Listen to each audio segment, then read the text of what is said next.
Think and Grow Rich by Napoleon Hill.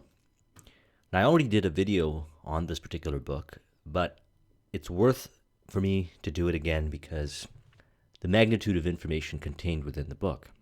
And I'll speak from personal experience when I say that I first came across this book in 2004 or 5 or something like that. And when I read this book, I realized that there was so many things that I didn't understand about how reality works. And then I went to go and implement it. And it was this one book that got me out of $50,000 debt when I was in corporate at the time. I incurred a large amount of debt. And it was this book, following the principles within this book, that allowed me to get out of debt in a relatively short amount of time. It was also the principles in this book that allowed me to attract the exact house that I was looking for, the very first house that I bought. It was also the principles that were contained within the book that while I was living in that house, after reading it again, that inspired me to leave the corporate job and start a business, IT business. And then throughout my entrepreneurial career, you could say full-time since 2009, I've been constantly revisiting this book over and over again to read it from cover to cover, only to have it reveal to me pieces that I didn't recognize, value, or understand the first time, or even the first 4 or 5 times that I read it, actually all the times that I read it, and took action on it. That being said, there's a lot of interesting thoughts that flowed through my mind when I came to this realization. I said, what if I read it again? So I actually sat down yesterday and read it cover to cover. And what was interesting was the information, again, seemed like it was new information. Now, granted, there were stories and examples and elements that I know I was reading the same book, but what stood out for me, the insights, the perspectives, the level of understanding that came from reading it again, prompted me to reevaluate some of the things I was doing, to magnify some of the things that I'm doing right now that are working, to eliminate some of the things that I was doing, but for some reason ended up doing again and creating bad habits, etc. And the list goes on and on and on. So that's why I believe that making a video on this book again is not only going to give you fresh insights and perspectives from my last video, but also further and deeper your understanding and hopefully inspire you to go and read this book multiple times over and over again in your evolution, in your journey in life. Contained with it are the principles of success. And as simple and pragmatic as some of these might sound, the truth and the realization is that we can always do more, better. We can always improve our ability to implement these principles. And we can literally keep ourselves busy for the rest of our lives, learning, growing, and implementing these principles as we get more and more success. And oftentimes you'll find that this might only be the one book that a person needs to read as far as personal development and success goes. I'm a fan of reading other books and so forth, but this is the original and classic, not as far as origins of the information contained within it, because there were many books and documents and texts, spiritual texts and so forth, that were written hundreds of years prior to Think and Grow Rich, that Think and Grow Rich was based on.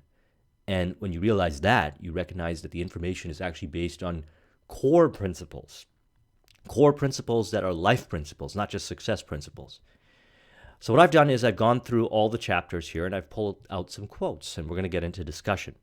This is probably going to be a very lengthy video, and I'm excited to do it because it's going to do a handful of things. Number one, it's going to reveal to you the specific elements that were covered in the book that you might have missed the first few times you read it.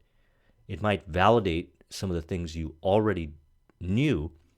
It might shift your perspective a little bit on looking at some of the passages differently at a higher yield and output than you currently look at.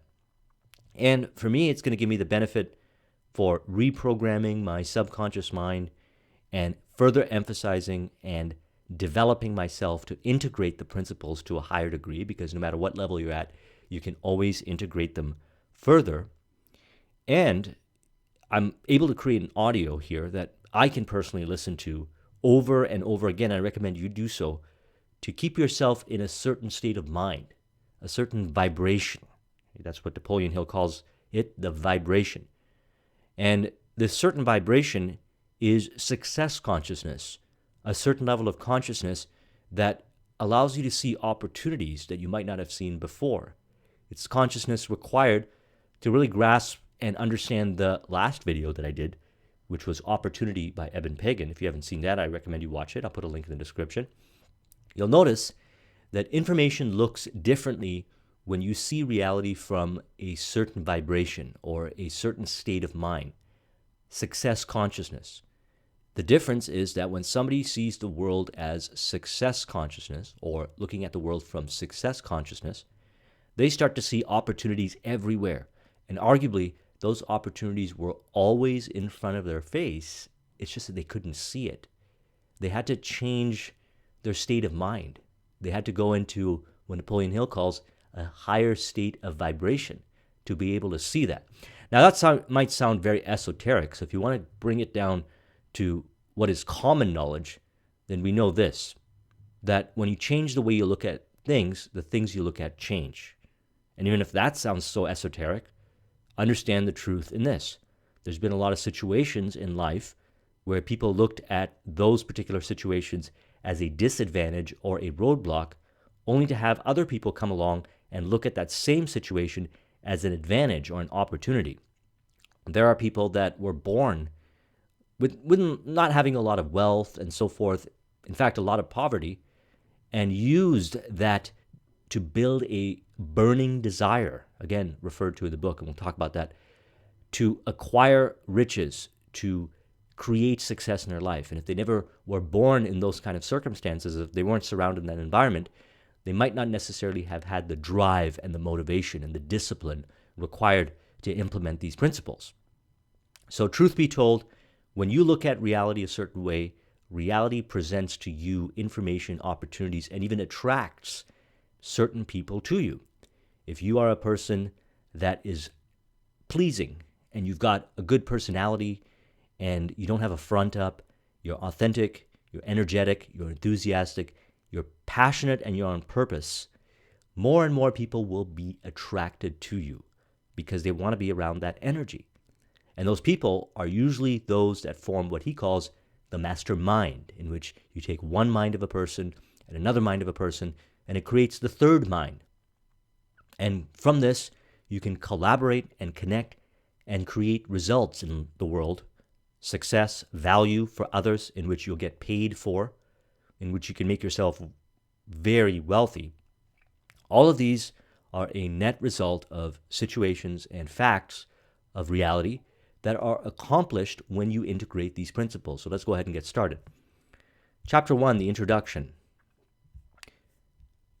Truly, thoughts are things, and powerful things at that, when they are mixed with definiteness of purpose, persistence, and a burning desire for their translation into riches or other material objects. Thoughts are things, okay? Thoughts are things. And you can go really deep into this, and you can discover that thoughts cause certain things to happen, okay? Triggers people into action, creates things in reality, and it starts from a thought. That being said, this book is called Think and Grow Rich. And if you understand that you've got how many thoughts floating through your mind every single day from morning till night, arguably millions of thoughts, millions of permutations of thoughts, we've got to recognize that these thoughts drive our actions. It drives how our body functions. It drives how we see reality, how we look at things. And based on all that and a bunch of more dynamics, they create effect through the actions that are taken. And sometimes even through the inaction. There's a saying, wei wu wei, action through inaction. Sometimes a thought, be it a negative thought, causes you to take an action that self-sabotages and brings you back as far as progress goes, hinders your progress or sets you back. When having an alternative thought would have not caused you to take the action. And by not taking that action, you essentially accelerate your results. You accelerate and move faster because you didn't do the action that hindered your progress.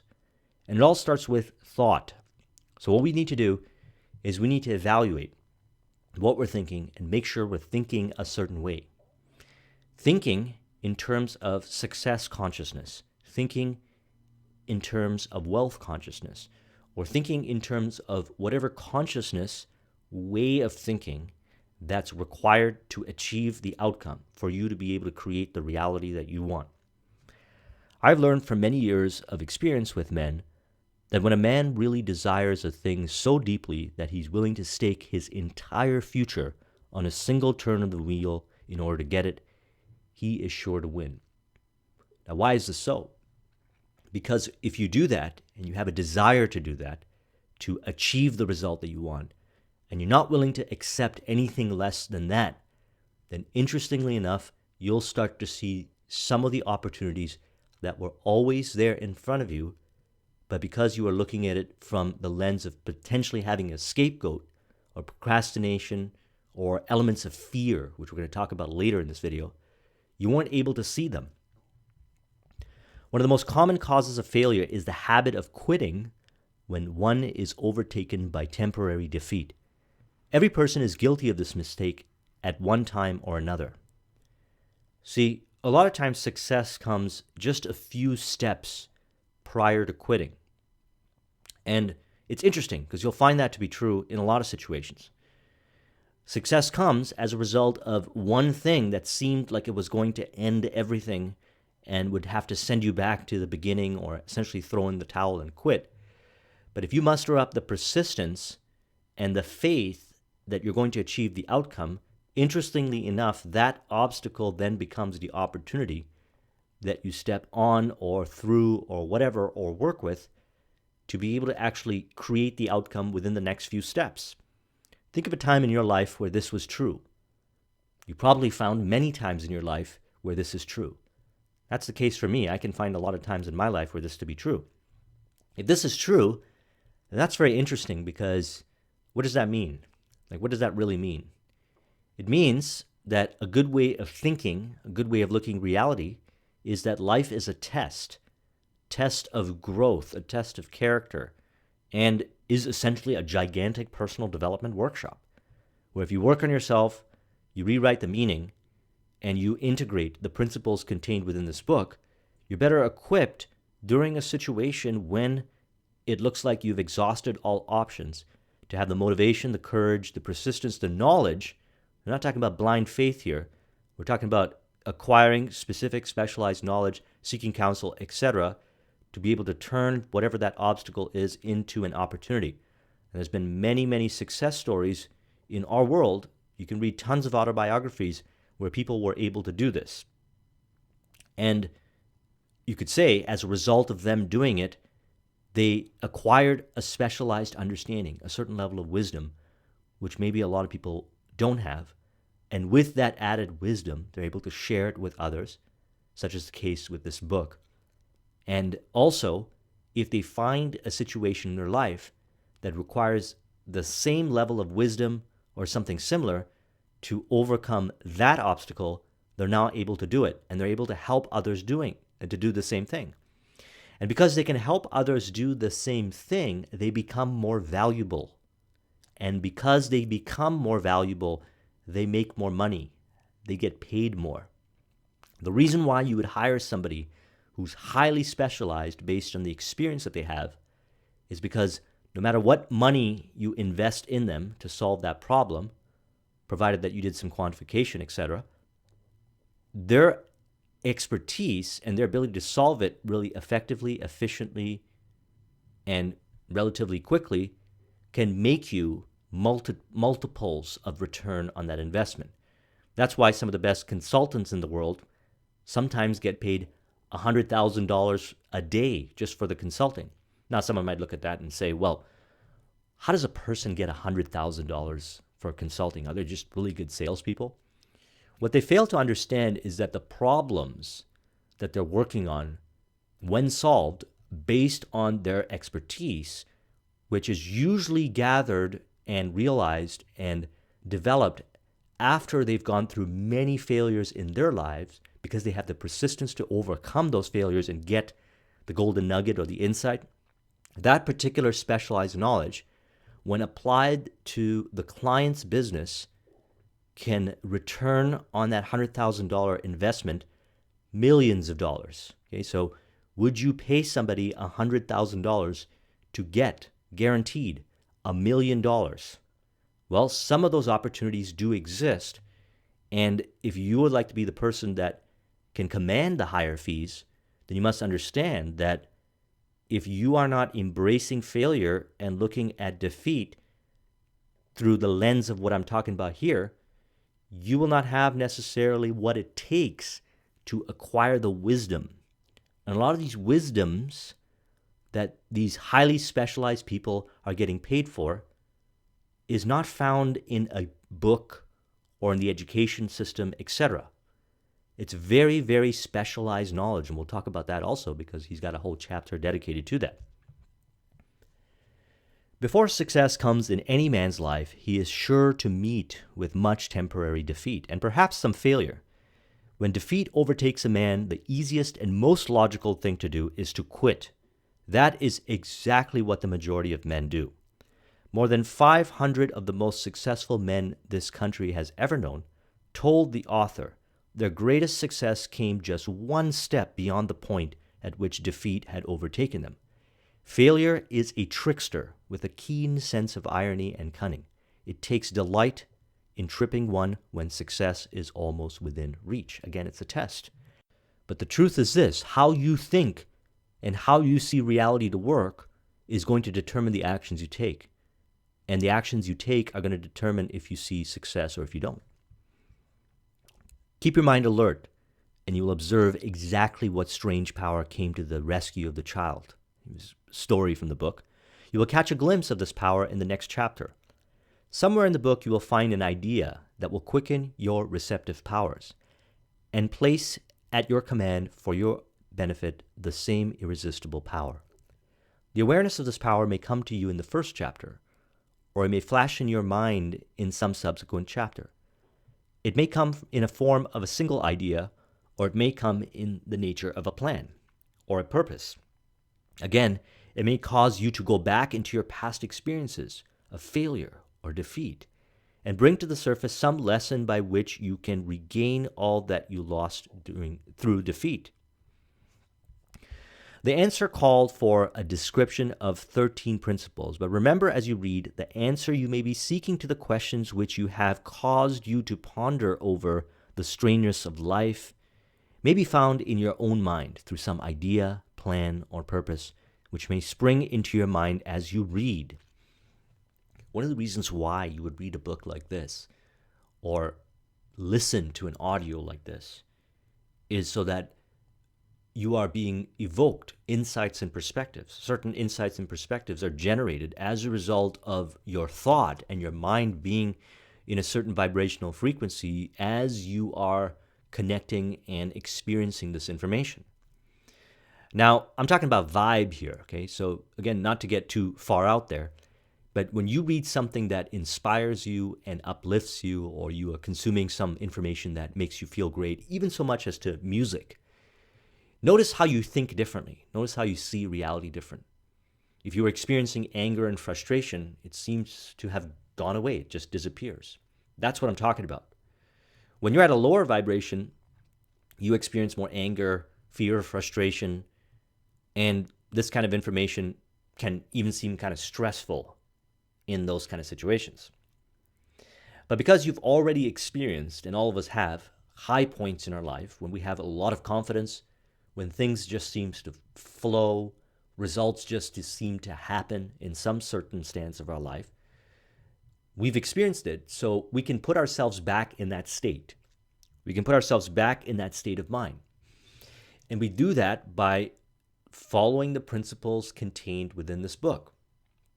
And when we do it, we generate the ideas. And not just random ideas, ideas that are based on creating results that are win-win for you, your clients, your prospects, etc., that come from a place of abundance, that are not driven by scarcity or fear or anything like that. And these ideas will pop up and pop up quite frequently the more you maintain this state of mind. Okay, so you might be feeling it now as you are listening to this audio. You might be feeling a heightened sense of empowerment, a heightened sense of vibration, a more empowered feeling. And what you want to do is you want to maintain it, okay, while you're going through the listening and then even after. And as you maintain it, notice the ideas that pop into your mind. Before you go any further in our approach to the description of these principles, we believe you are entitled to receive this important suggestion. When riches begin to come, they come so quickly in such great abundance that one wonders where they have been hiding during all those lean years. This is an outstanding statement, and all the more so when we take into consideration the popular belief that riches come only to those who work hard and long. Now, what Napoleon's saying here is that he's not saying that you don't work and you don't put in effort, you don't take action. It's saying that we need to disconnect and understand something very important. We can do things in a way where we're inspired, uplifted, energized, and motivated. Our vibe is high, our energy is high, and as a result of it, evoke insights, perspectives, be able to see opportunities that we wouldn't have seen before because we're more in an empowered state. Very much related to the concept of flow by Mihai Csikszentmihalyi. I did a video on that. I'll put a link in the description. When you are in this space, you are more likely to create opportunities. You are more likely to execute on opportunities with confidence, speed, and decision, which are elements of success, than when you are frustrated, stressed out, etc. And what a lot of people find themselves in are opportunities and jobs and whatever, businesses, that they don't like to do necessarily. They're stressed out, they're frustrated, and even if that produces money, they'll still stick with it because they believe that there is no other way. And we need to disconnect from that. There are many people, myself included, that have found ways to work, to create value, to build businesses, etc., that inspire, uplift, and excite and keep a person at a higher state of consciousness, wealth consciousness, abundance, way of looking at reality versus scarcity, and so forth, that actually has an effect on the amount of success we can create, the amount of wealth we can create. Think about this for a moment. You have 24 hours in a day, and let's say you sleep 8 hours. What do you do with the rest of the time is going to determine the kind of results you get based on the effort that you put in as far as value. And we're talking about creating value for others. The truth is this: you are always going to get paid in return based on the value you create for others, based on what value means to them. We can't tell people what value is. We have to learn to understand people so we can see what value is for them and create products, services that are needed and useful and offer it to them. And when they buy it, fulfill on it to a high degree, high level of quality, high level of expertise, and then you get paid well for it. That's how wealth shows up. That doesn't necessarily mean it requires a person to be stressed out and perform work where they're burnt out. And another way of looking at this is think about when you go to a restaurant and the staff and the chef and everybody involved in that restaurant is absolutely passionate about what they do. They have a great sense of excitement and pride on the value they create based on the food that they serve and the experiences that they generate for those that come to the restaurant. Wouldn't you rather go to a restaurant like that versus going to a restaurant that maybe has really good food, but people are stressed out in there, they have inefficient processes, they don't really know what they're doing to the point where they're actually projecting that energy over to the customer and souring the experience? I know from personal experience, I'd rather pick the first restaurant. So we need to disconnect ourselves from the idea that riches and abundance comes from this hard work in the sense of stress. Okay? We're talking you can dedicate your entire day doing things that you're passionate about that will create value for others, and a day will go by and it will be like you were playing the whole day. You were just having fun. This is what we're talking about. We need to be able to have longevity here. If you're doing something that stresses you out, there's only a certain amount of time you can do that for. Those that work very hard and stress themselves out to create money don't last very long. And if they do, they get there stressed out, frustrated, experiencing all kinds of physical, mental, and emotional issues when they get there. And a lot of times it impacts their family life, etc. And so we need to rethink how we do that. When you begin to think and grow rich, you will observe that riches begin with a state of mind, with definiteness of purpose, with little or no hard work. Now, how can this be true? Well, look at sales, for example. Sales is the highest paid profession. If you have the ability and the confidence to find the ideal prospects and connect them with a product or service in which you make good money either from commission or you sell your own products or services, you could do that all day and make a lot of money. And in order for somebody to be successful at selling, they have to know how to sell and they have to understand the selling principles. They have to read books like Spin Selling by Neil Rackham, Way of the Wolf by Jordan Belfort, which I did a video on. I'll put a link in the description. They have to understand all that, but they also have to bring with them a certain way of thinking, a certain way of looking at reality. They have to rewrite the meaning of rejection. They have to rewrite the meaning of what most people consider to be persistence. They have to rewrite all kinds of meanings that other people will look at from a disempowering perspective while experiencing the process of selling. And when they have this right state of mind, they exude passion. And when they have this exuding of passion, when they're excited to do what they do, they're more actively able to look for how to optimize their selling. They're more likely to attract a higher level client. Because I don't know about you, but I personally do not like to deal with a salesperson that's unpleasant, whether it be a real estate agent or a broker or a client or whoever. And what I've noticed is that I've gotten a lot of feedback based on working on this and the realization of this, that some of my clients revealed to me that the reason why they like working with me is because it's fun, because it's pleasant, because it doesn't seem stressful. We still get the job done, and I believe to a higher quality than maybe some of the other providers, but even if I do it at the same level of quality as the other providers, just by adding that excitement, that passion, that fun to the equation, the clients pick me. And as a result, I'll get more sales. So many different ways of looking at this. You and every other person ought to be interested in knowing how to acquire the state of mind which attracts riches. Success comes to those who become success conscious. Failure comes to those who indifferently allow themselves to become failure conscious. The object of this book is to help all who seek it to learn the art of changing their minds from failure consciousness to success consciousness. Now we're covering many points in this discussion, and there are many more points in this book, on how to acquire success consciousness. Success consciousness is not just about how much money you make or just about money. It's about how you go about doing it, how you feel when you do it, the vibration that you put out. And we'll talk more about why this is important as we get into this book. But just at this state, we should know that this entire journey of wealth creation or creating success in our life doesn't have to be one that is stressful and full of hardship, etc.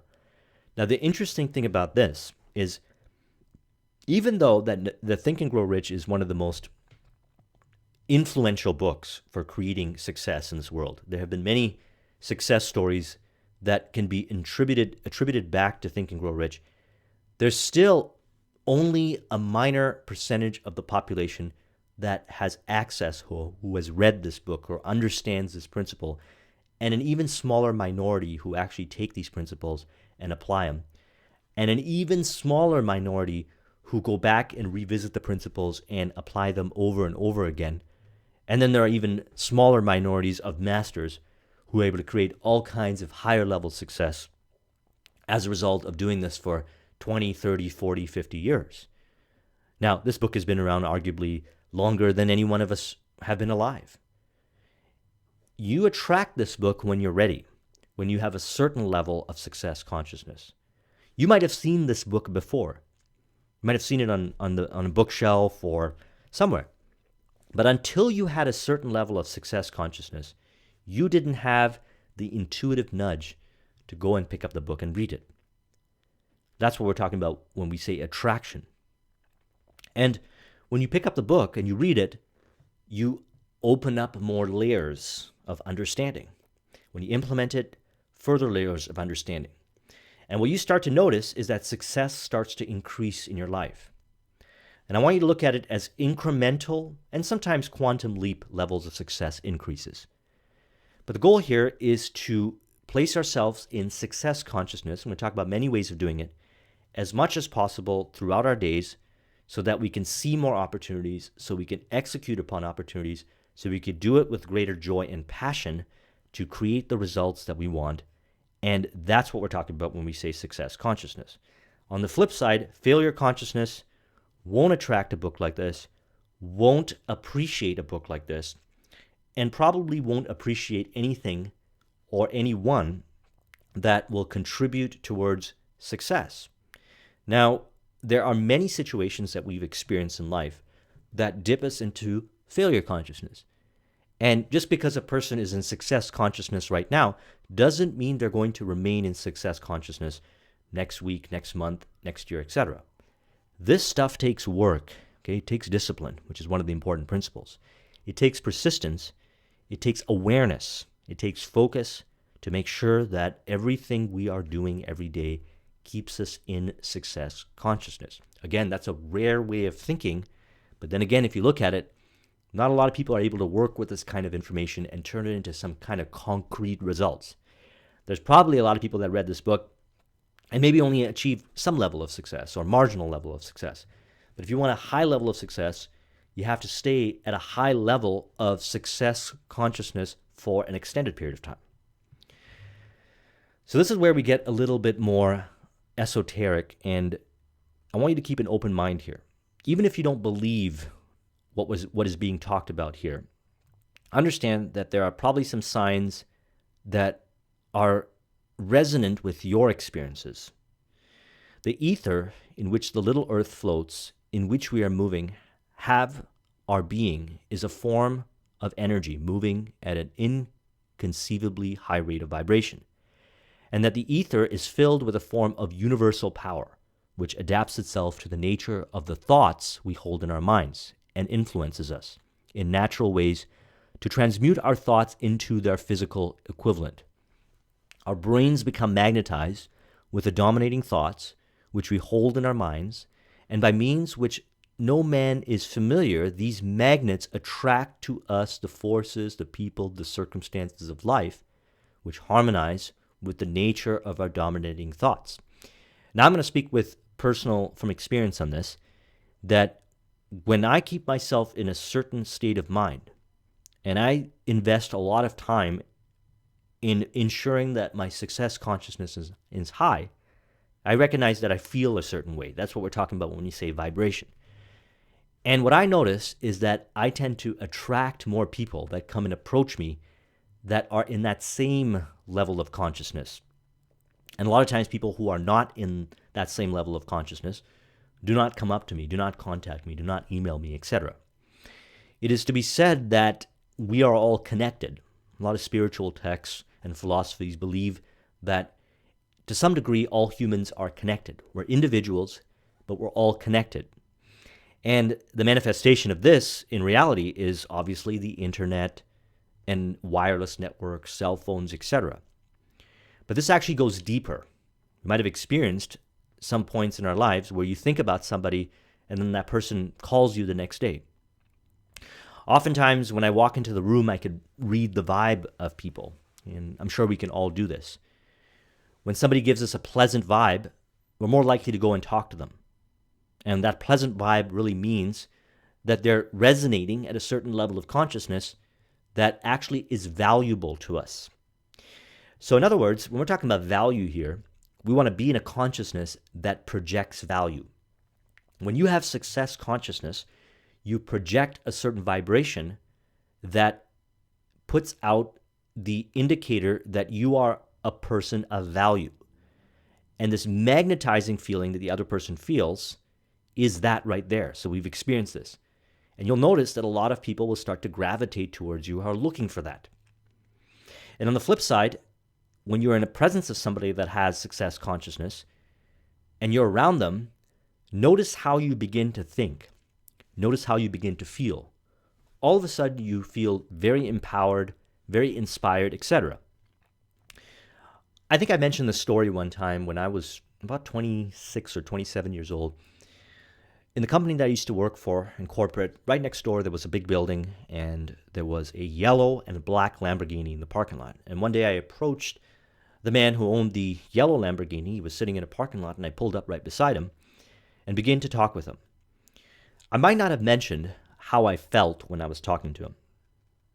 I remember distinctively and very clearly, as I was talking with him, I felt my mind was working differently. My brain was working differently. All of a sudden, I was seeing opportunity everywhere. All of a sudden, I felt like I was in some kind of bubble or some kind of movie where there was no fears, there was no scarcity thinking. There was all this clear thinking that showed up about how I could create wealth for myself. I believe, and I still look back to this day, in reference to what we're talking about here, that the reason why he was able to attract and create that life, yes, he was doing things. He had a successful business. It was a well-organized business. Is either through the process or prior to that, he kept himself in a success consciousness state. And as a result of keeping him in that state, he was able to do the actions to create the results that he wants. And arguably a very high level of results if he's able to have a car like that, which was at that time a $300,000-$400,000 car. And as a result of that, when people were around him and he kept himself in this state, they begin to transform and feel and adjust to that same level of energy. Okay, think about it as hot water and cold water. If you take hot water and you pour it into cold water, it's going to turn warm. So imagine his vibration or his energy and my energy, and me being very receptive and open because I looked up to him, his energy going and harmonizing with mine and essentially transforming me in that moment. This is why it's important to get around people that have this kind of success consciousness, because you'll find just by being around them, you'll start to think differently. You'll start to communicate differently. You'll start to project and present yourself in a way that's more powerful. One of the ways that I've improved my ability to become a better communicator is by staying in proximity and being around people that are excellent communicators. Just being around them, just hanging out with them, being at the same room. I notice I pick up a lot of things. A bunch of things will be conscious. A lot of it will be unconscious. You could say energetic. Before we can accumulate riches in great abundance, we must magnetize our minds with intense desire for riches. That we must become money conscious until the desire for money drives us to create definite plans for acquiring it. So we're not talking about here just creating this desire for riches. The desire for riches has to be so amplified and burning in nature that it makes us want to get out of bed in the morning. Okay, we don't need the alarm clock, really. We want to wake up and we want to take action.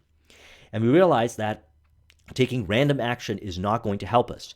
So what we do is we create a plan, a definite plan, a specific plan that we follow, that we're willing to optimize as a result of the actions we take, but we're so motivated to do this that this doesn't seem like work. Okay, this doesn't seem like hard work.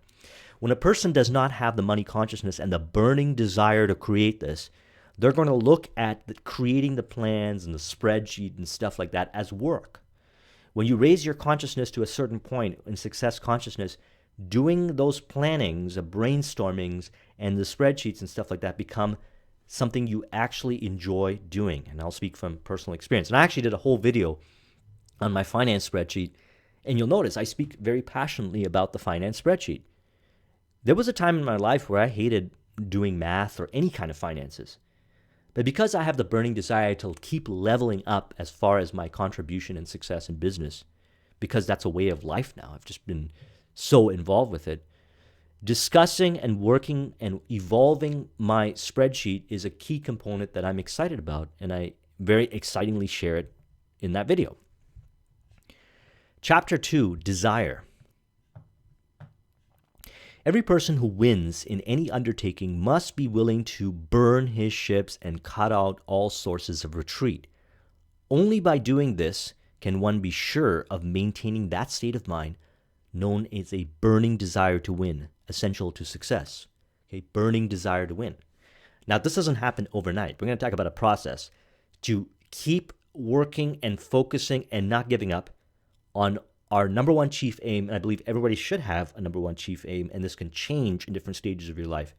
To focus on it and dedicate your time to learn, study, work on every single thing you can in all areas of your life that move you towards that objective. And find the joy, find the passion in doing all those things and create positive meaning. And a lot of that can be learned from the various books I've covered in my channel and the various experiences that I had that I shared with you, until you feel this burning desire to win. Burning desire to win, for example, if you want to be an entrepreneur, requires a person to literally, leave their job and go and become an entrepreneur. In order to do that, you must have a burning desire. Okay, you can't half-step that. You got to have a burning desire, because if you don't, when you go out there, you're not going to approach it with the confidence and the discipline and the focus. You're going to be approaching it with shyness and timidity, and the results are going to reflect because you become what you think about. So you have to recognize that whatever it is you're after, you have to burn all the bridges behind you. Okay, now this might sound very extreme to a lot of people. Now, the level that you're willing to take this to is really based on your comfort zone.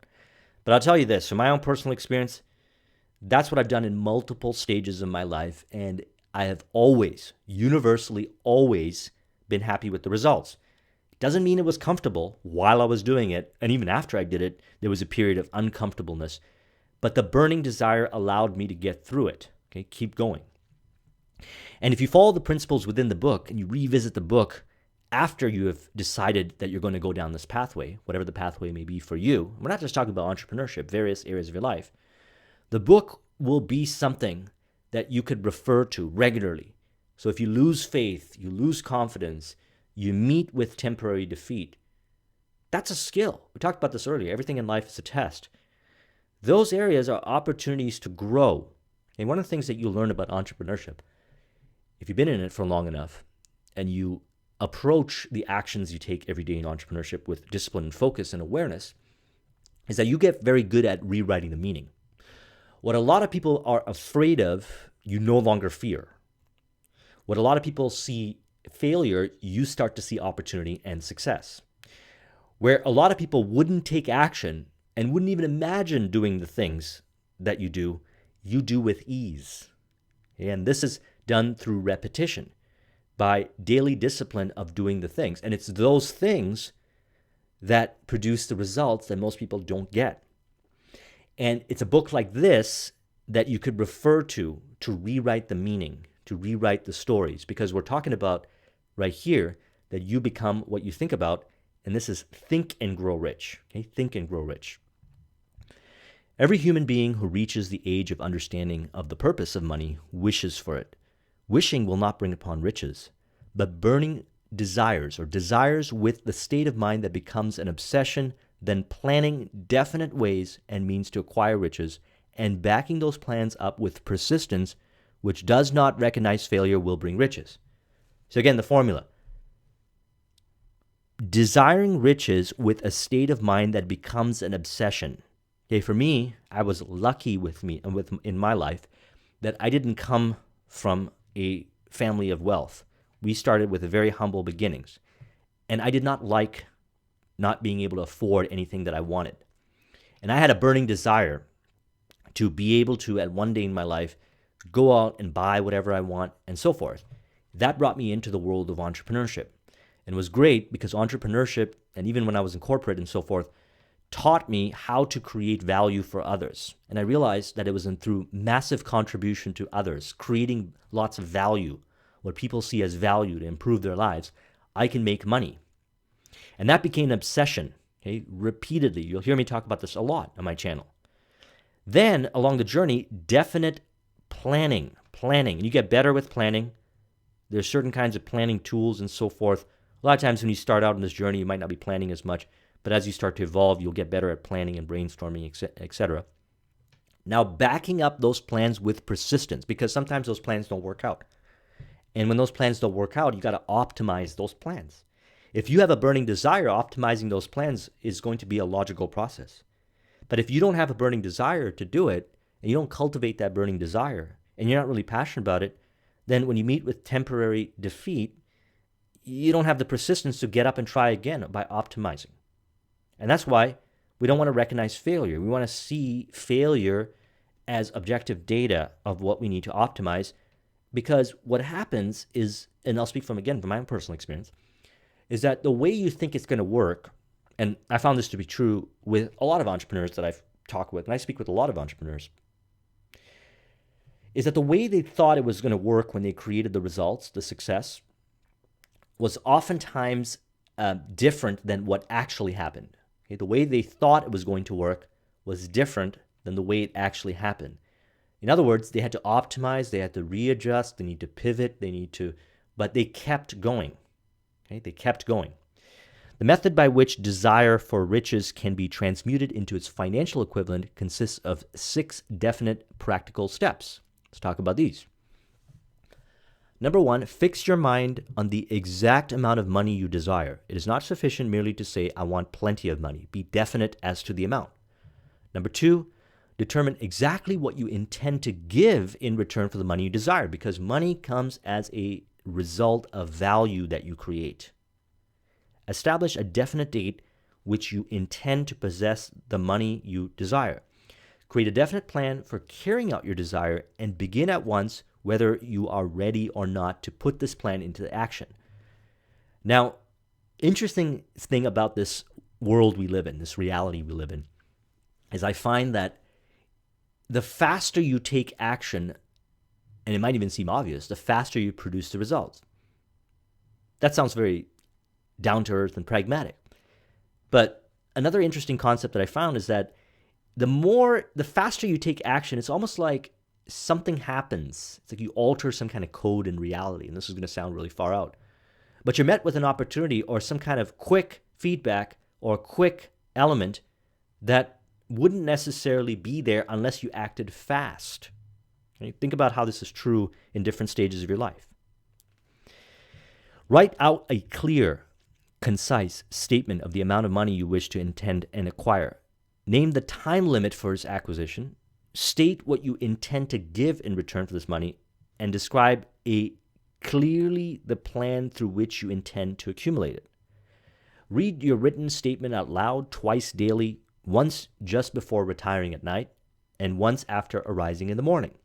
As you read, see and feel and believe yourself already in possession of the money. Okay, that's very important. They put it in cap locks, and there's a reason.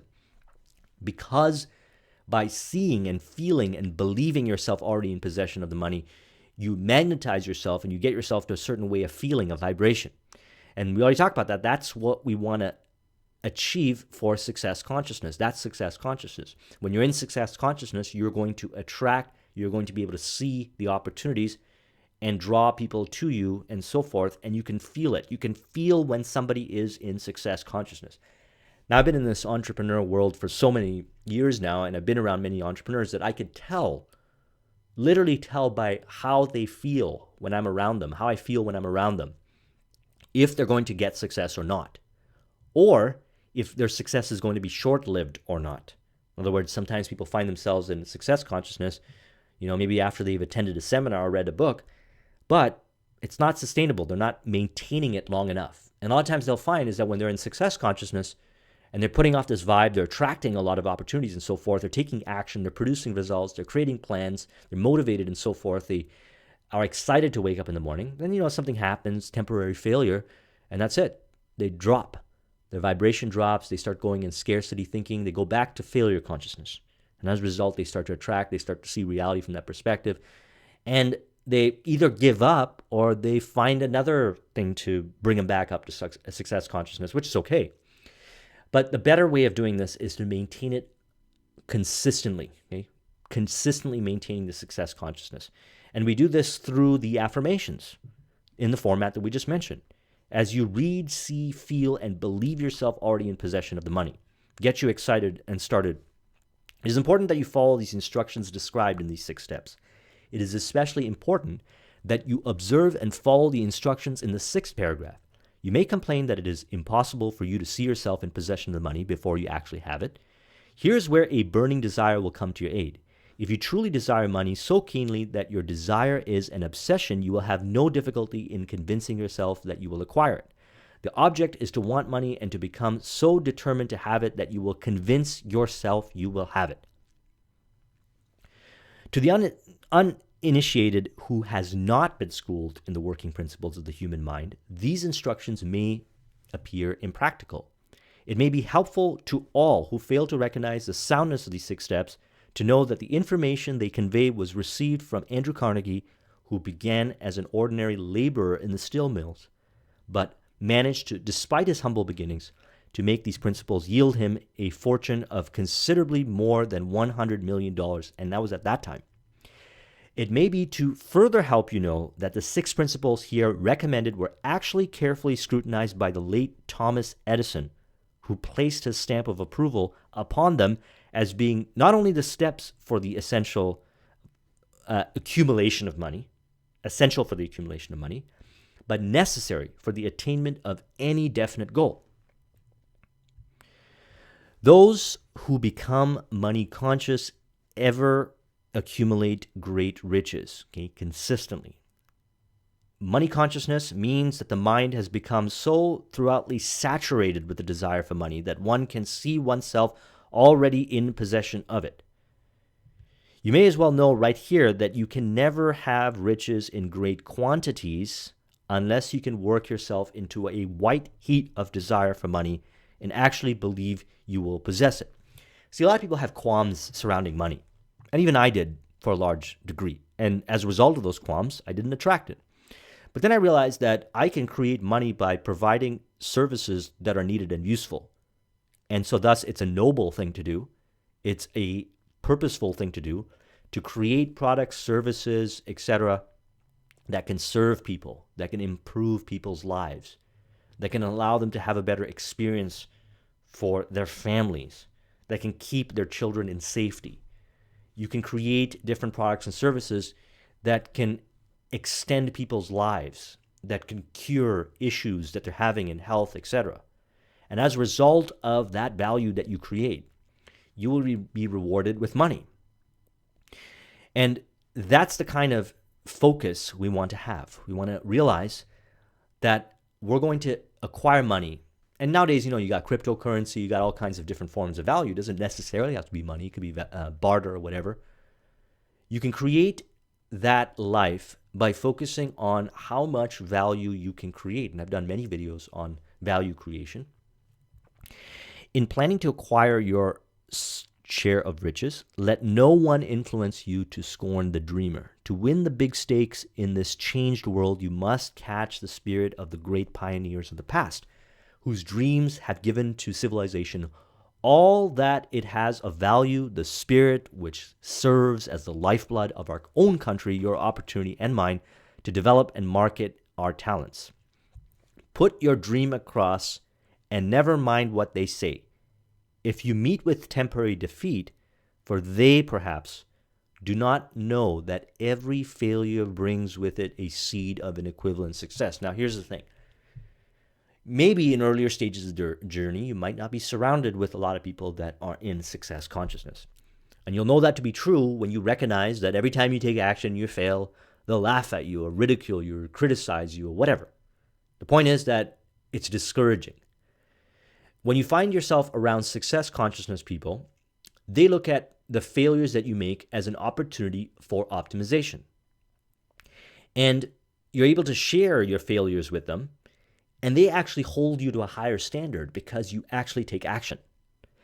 Like, I very much enjoy conversations with people who tell me how they fail and the amount of things they do to fail, not because they want to fail, but because they try more things. And as a result of trying more things, they fail.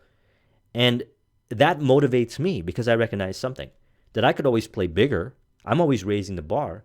And if I'm not failing enough, then I'm probably not trying enough. And with every failure brings with it a seed of an equivalent success. Then if I want more success, then obviously I'll have to fail more. And, think about software, technology, whatever you want. The first version, and we talked about this in the last video, in Opportunity, is never going to be up to the same standards as whoever else you're competing against. You're going to make a lot of mistakes in the first version of release of whatever you do. First video you make on YouTube, first product that you create that is out in the marketplace, some kind of service that you offer. But for every time you do and you take action and you put it out there, you're going to get lists and lists and lists of optimization ideas to improve upon that. And by improving upon that, you create more value for the client. Their client experience goes up. That's what they're talking about when we're talking, and many other ways too, of the seeds of equivalent success. Remember, too, that all who succeed in life get off to a bad start and pass through many heartbreaking struggles before they arrive. The turning point in their lives of those who succeed usually comes at the moment of some crises through which they are introduced to their other selves. Okay, this is very interesting. One of the things that you will find in this journey, if you are evolving, let's say in entrepreneurship or going to high levels of results and success, is you learn to become your own best friend. You learn to seek advice from yourself. Because the more you create success, the higher level you rise to, a lot of times you'll find yourself being misunderstood. People won't get it. And you wouldn't be able to communicate a lot of the things, like, for example, the stuff we're talking about right here, to a lot of people because they just wouldn't understand it. Talking about vibration and all these things, are going to think you're crazy. But it doesn't matter. It doesn't matter at all. We need our own approval.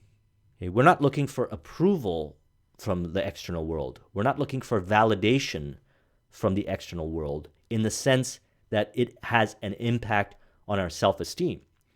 We're looking for approval and validation from the market that we serve, the people that we serve, for optimization purposes, again, detached from the emotional self-esteem issue part, to be able to rework and reorganize and recreate and adjust to go out and optimize and address those issues, create more value. And when you do get approval, when people come up to you and say, you're the greatest for whatever you do, it's important to recognize that they're not really saying that you're the greatest because they want to stroke your ego. What they're saying is they really enjoy the value that you create for them. And then you know you're on the right track. And then that's an opportunity right there to go out and figure out how to multiply that value to more people or give them even more value. And you learn this by detaching your need for finding closure in other people. See, I'm a fan of Stephen R. Covey's work, and the one principle that stands out the most, maybe not the most, but it's one of the top ones, is the concept of dependence, independence, and interdependence. Most of us in our lives, myself included, come from a place of dependence. We're dependent on our families, we're dependent on our parents, we're dependent on society, we're dependent on friends, etc., in earlier stages as we're beginning to learn. Then we go through a phase of independence, usually because, we're burned, we things don't work out, might even get a little jaded, and we become very independent. And while we start to produce results, we recognize something, that we're missing out on a lot of opportunity by working with others. So we start working with others, and maybe it doesn't work out, and again, we go back to being independent. But when you come from a place of, look, I am independent in the sense that all the inefficient things that I expect others to fulfill in myself, I can actually fulfill in myself. Then you move on to another phase. It's called interdependence. And interdependence is essentially the mastermind, which we're going to talk about. This is where you connect with people for a win-win objective and you bring to the table the valuable skills, etc., that you have, and you're not looking for approval and validation to uplift your self-esteem or anything like that. You're looking for objective data that I mentioned earlier. And that's what he's talking about here. There's a difference between wishing for a thing and being ready to receive it.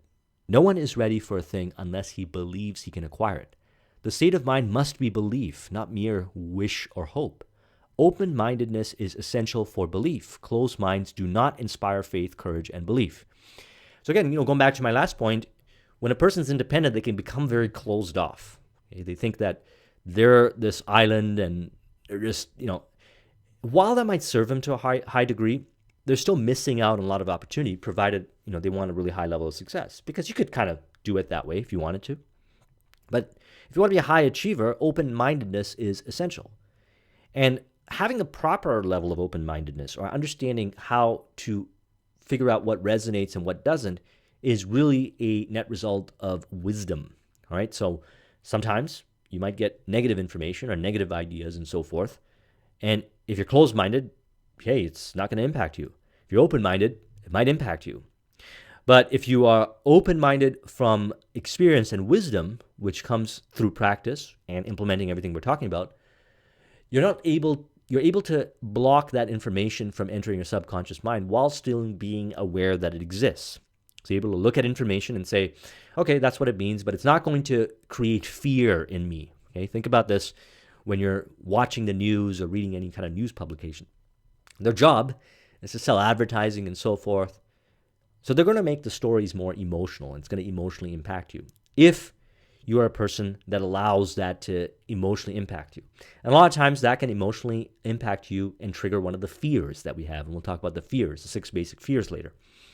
What we want to do is we want to look at the information and understand what's happening and recognize that, hey, it's going to trigger this kind of fears and so forth, but we can't let that happen. So that's what I mean by being open-minded, knowing what's out there, seeing how reality works, but at the same time not being influenced by it in a way that it steers you off course towards your goals.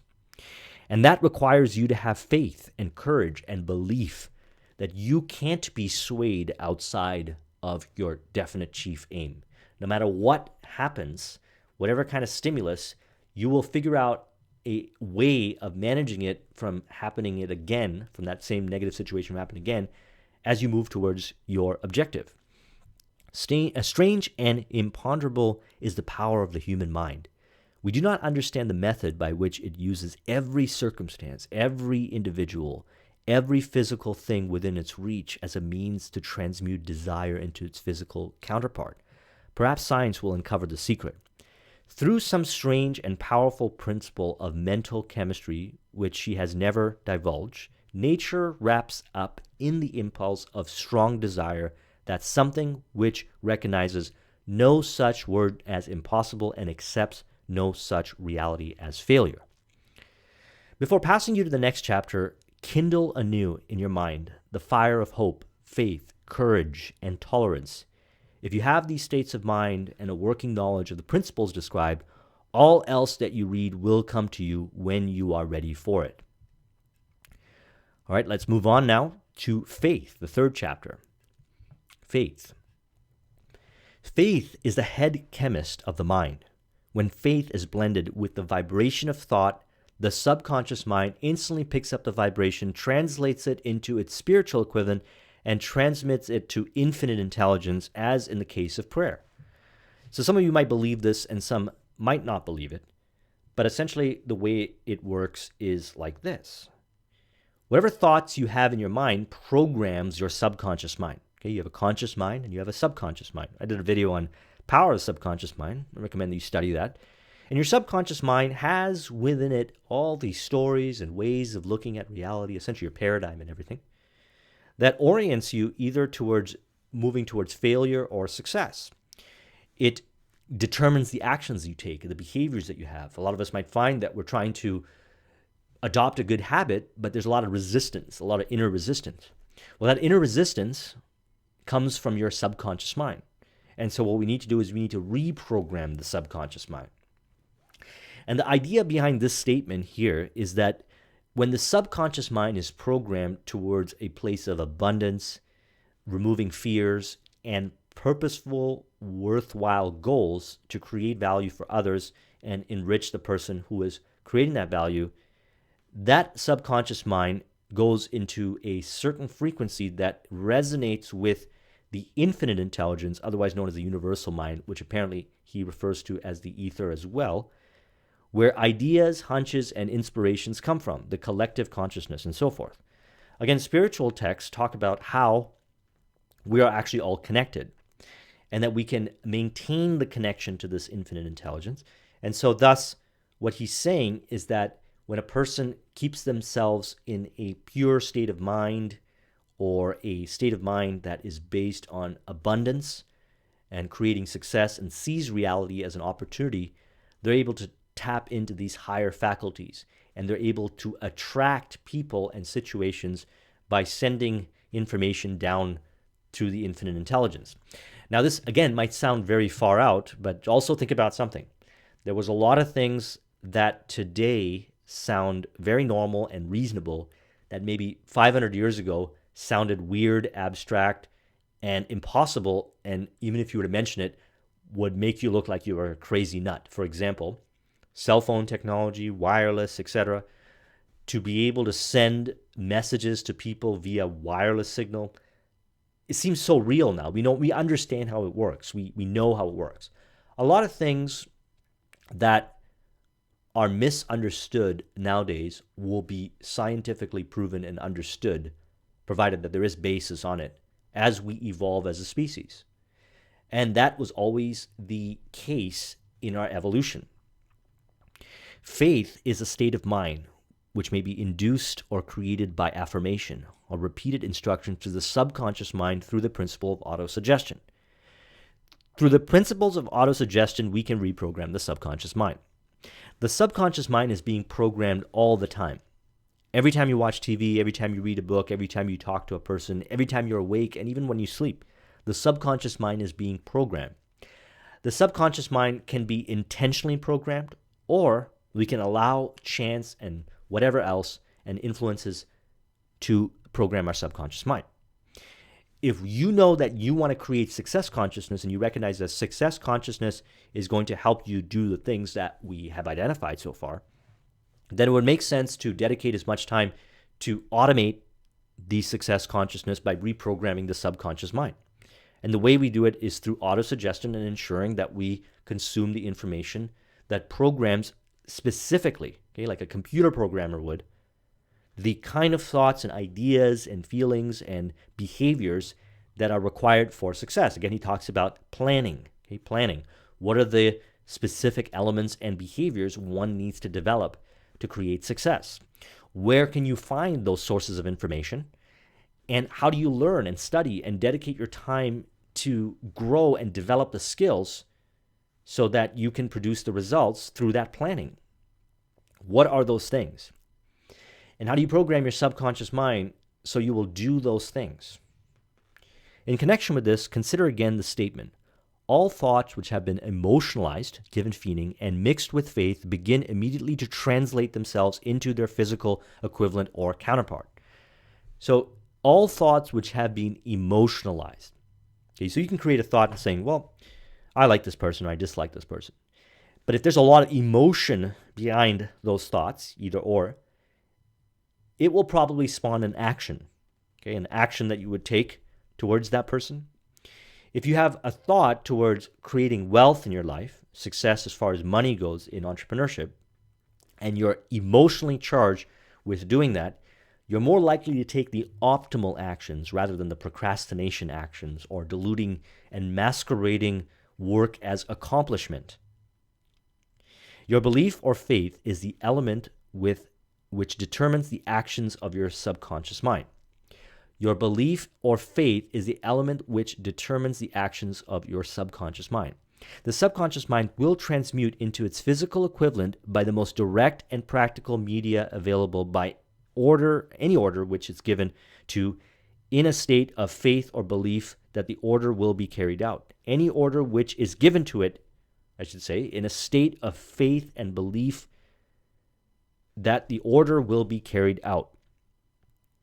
A mind dominated by positive emotions becomes a favorable abode for the state of mind known as faith. A mind so dominated at will give the subconscious mind instructions which it will accept and act upon immediately. The foregoing sentence is worth reading a second time, a third, a fourth, and it's worth reading aloud. Faith is the starting point of all accumulation of riches.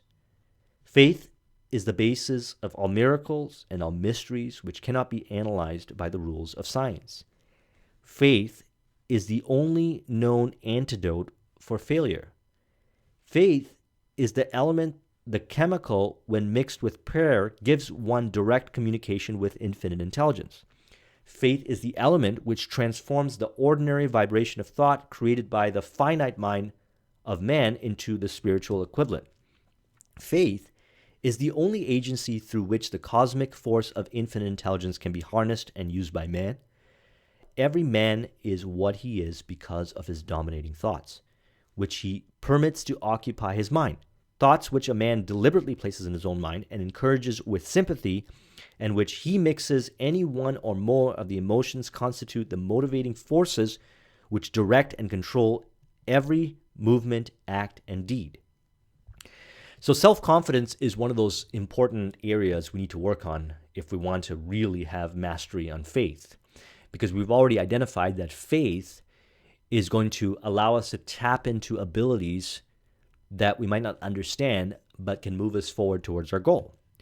And having confidence, self-confidence, allows us to do this and allows us to recalibrate if we ever get taken off course. So this is what he has included in here, which is his self-confidence formula. Number 1, I know that I have the ability to achieve the object of my definite purpose in life. Therefore, I demand of myself persistent, continuous action towards its attainment, and I here and now promise to render such action. These are affirmations. I realize that dominating thoughts of my mind will eventually reproduce themselves in outward physical action and gradually transform themselves into physical reality. Therefore, I will concentrate my thoughts for 30 minutes daily upon the task of thinking of the person I intend to become, thereby creating in my mind a clear mental picture of that person. And this is very related to Psycho-Cybernetics by Maxwell Maltz, and I did a video on that. I recommend you watch it. Who we are is largely going to be determined by our self-image, and there's a lot of information in that book about that. I know through the principle of autosuggestion, any desire that I persistently hold in my mind will eventually seek expression through some practical means of attaining the object back to it. Therefore, I will devote 10 minutes daily to demanding of myself the development of self-confidence. I have clearly written down a description of my definite chief aim in life, and I will never stop trying until I shall have developed sufficient self-confidence of its attainment, for its attainment. Number 5, I will fully realize that no wealth or position can long endure unless built upon truth and justice. Therefore, I will engage in no transaction which does not benefit all whom it affects. I will succeed by attracting to myself the forces I wish to use and the cooperation of other people. I will induce others to serve me because of my willingness to serve others. I will eliminate hatred, envy, jealousy, selfishness, and cynicism by developing love for all humanity. Because I know that a negative attitude towards others can never bring me success, I will cause others to believe in me because I will believe in them and in myself. So the idea behind this is that if you believe reality to work this way, you'll be able to tap into more abilities to produce the results.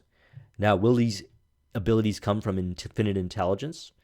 Will it come from as a result of navigating reality a certain way and projecting a certain vibe in which others pick up on and then choose to work with you based on that? It could come from a wide array of these sources, but the important thing is that we have to recognize that a lot of what we might have considered as far as success goes might have been programmed in our mind to say that in order to get success, you have to take advantage of others. You have to cause others to lose. You have to essentially create pain and suffering and so forth. This is absolutely not true. We are seeing this more and more nowadays. Tons of businesses and opportunities have sprung up, which arguably were always there, to create wealth and abundance. And a lot of people are able to execute upon it every day, that are opportunities that create real concrete value, in which people get paid really well, which actually enriches the lives and people and the various elements such as environment and so forth as a net result of that product and service. And what you'll find is that if you align yourself with opportunities like that, you'll notice that in this day we live in right now, you'll get more and more people attracted to your cause. More will want to contribute to your cause. More people might even want to fund your cause, partner with you, and so forth. And it's easier to hit your goals and objectives if you keep all these things into consideration. I will sign my name to this formula, commit it to memory, and repeat it aloud once a day, with full faith that it will gradually influence my thoughts and actions so that I will become a self-reliant and successful person. Now, why would you want to affirm this every day? Well, when we say stuff like, I will eliminate hatred and envy, jealousy, selfishness, and cynicism by developing love for all humanity because I know that a negative attitude towards others can never bring me success, it seems obvious when we say it. Most of us will say, yep, that's true. But what we'll find is that our subconscious mind has been programmed by information that says otherwise. It's there. It's not really our fault. It was there. Programming was there for whatever reason. And as a result of it, this behaviors and actions start to manifest. And we might end up doing things that are based and oriented from those perspectives. By constant autosuggestion and affirmation, we're able to rewrite that programming. And if we manifest any of those behaviors or thoughts, we recognize that we'll create in our reality the equivalent of that which is going to take us away from the kind of success we want to create. And so thus we go to work on those areas. Okay? We become self-aware. This is what people talk about when they say self-aware. When you're self-aware and you experience something because you're dealing with somebody and you want to have envy or hatred or anything that's negative towards that person, you recognize within yourself where you're doing that also, and that you're projecting it onto them. And that if you overcome that, you won't have that experience again. He talks about this in As a Man Thinketh. Now, I believe there's somewhere on YouTube, and I'll find it, put an audio in a link in the description because the book is in public domain now. Listening to the audio of As a Man Thinketh over and over again, because contained within it are many of the granular elements that are related to this audio and this book, which will help you further understand how you are the cause and creator of circumstances and situations in your life when you adopt this philosophy that you might not have thought you were the cause and creator of. And thus now with the newfound understanding and awareness, you can rewrite the programming and the meaning and come from a better place of contribution to create real lasting success, which is based on the formula that we're talking about. The subconscious mind, the chemical laboratory in which all thoughts, impulses are combined and made ready for translation into physical reality, makes no distinction between constructive and destructive thought impulses. It works with the material we feed it through our thought impulses. The subconscious mind will translate into reality a thought driven by fear just as readily as it will translate into reality a thought driven by courage or faith. So the subconscious mind, interesting, we have a conscious mind and a subconscious mind. With our subconscious mind, we can say all kinds of things and it'll be altruistic and it'll sound right, it'll be well polished, etc. But if the subconscious mind has been programmed with opposing ideas and belief systems, you get internal turmoil, internal friction, etc. So we want to become clear. A lot of people talk about becoming clear. Okay, this is like a goal for a lot of people. They want to become clear. Well, in order to become clear, the subconscious mind has to be aligned with the conscious mind. Okay, so we go through a journey of essentially clearing nonsense that we've had put into our subconscious mind, either through intentionally doing it or through consuming information in our environment and people and so forth, which Obviously, nowadays, there's more information available bombarding your mind than you can ever imagine. So we have to be even more aware of how this information goes in and programs our subconscious mind. And the subconscious mind does not know the difference between what is right and what is wrong. It does not know the difference. And this is one of the reasons why we've got to become more compassionate towards people, because when somebody does something wrong, we have to understand that there could be a possibility that intentionally, consciously, they're not thinking about doing that thing. Their subconscious is reacting based on something that happened that causes them to act that way. When you recognize this, then you can really work with people to a higher degree. You can have more compassion and understanding, which will allow you to really embrace difficult conversations, which will help you in business, etc. But likewise, we have to look at what's happening in our subconscious mind, because our subconscious mind doesn't know what's right and wrong, and it just acts based on the information that is presented to it. That's why movies, books, audios, music, whatever you listen to, as innocent as it may seem on the surface, we got to pay attention to the words being projected in there and recognizing that the subconscious mind will accept as fact the information that's being presented in there. If you fill your mind with fear, doubt, and unbelief in your ability to connect with and use the forces of infinite intelligence, the law of autosuggestion will take this spirit of unbelief and use it as a pattern by which your subconscious mind will translate it into its physical equivalent. Anything that you desire, if you mix it with fear, will go into your subconscious mind and bring about the experiences, circumstances, situations, actions, etc., that is kind of getting you in the direction of what you want, but because you mixed it with fear, it's actually bringing about the fearful elements as well. So this is another reason why we want purity. It is a known fact that the emotion of love is closely akin to the state of mind known as faith, and this for the reason that love comes very near to translating one's thought impulses into their spiritual equivalent. And this is why they talk about unconditional love. Okay, Gandhi was really big on unconditional love, and a lot of the spiritual leaders talk about unconditional love. And it takes a lot of confidence and a lot of presence to calibrate yourself to a place of unconditional love, especially in the world of business. But if you can do that, then you'll understand a very important truth, and that is that if you are coming from a place of unconditional love, what you've got reflected back to you is unconditional love. If you come from a place of conditional love, what you get reflected back to you is conditional love. Now, this might not be absolute, as in sometimes you will project unconditional love and you might be met with some kind of wall or resistance from another person, but it could just be a test to help you determine the level of unconditional love that you have. And essentially, there's only one level. You can say unconditional, but it's really testing to see if to yourself, if you are having unconditional love. Now, why would you want this? Well, because if you have love for what you do and you have a desire to create the results and you have a desire to help others and produce wealth and so forth as a result of it, and you inject all of those autosuggestions and everything you do with love, then that goes into your subconscious mind, and your subconscious mind operates you from that place of love rather than the place of fear. Riches begin in the form of thought. The amount is limited only by the person in whose mind the thought is put into motion. Faith removes limitations. Remember this when you are ready to bargain with life for whatever it is you want. Ask as your price for having passed this way. So let's talk about autosuggestion. Chapter 4.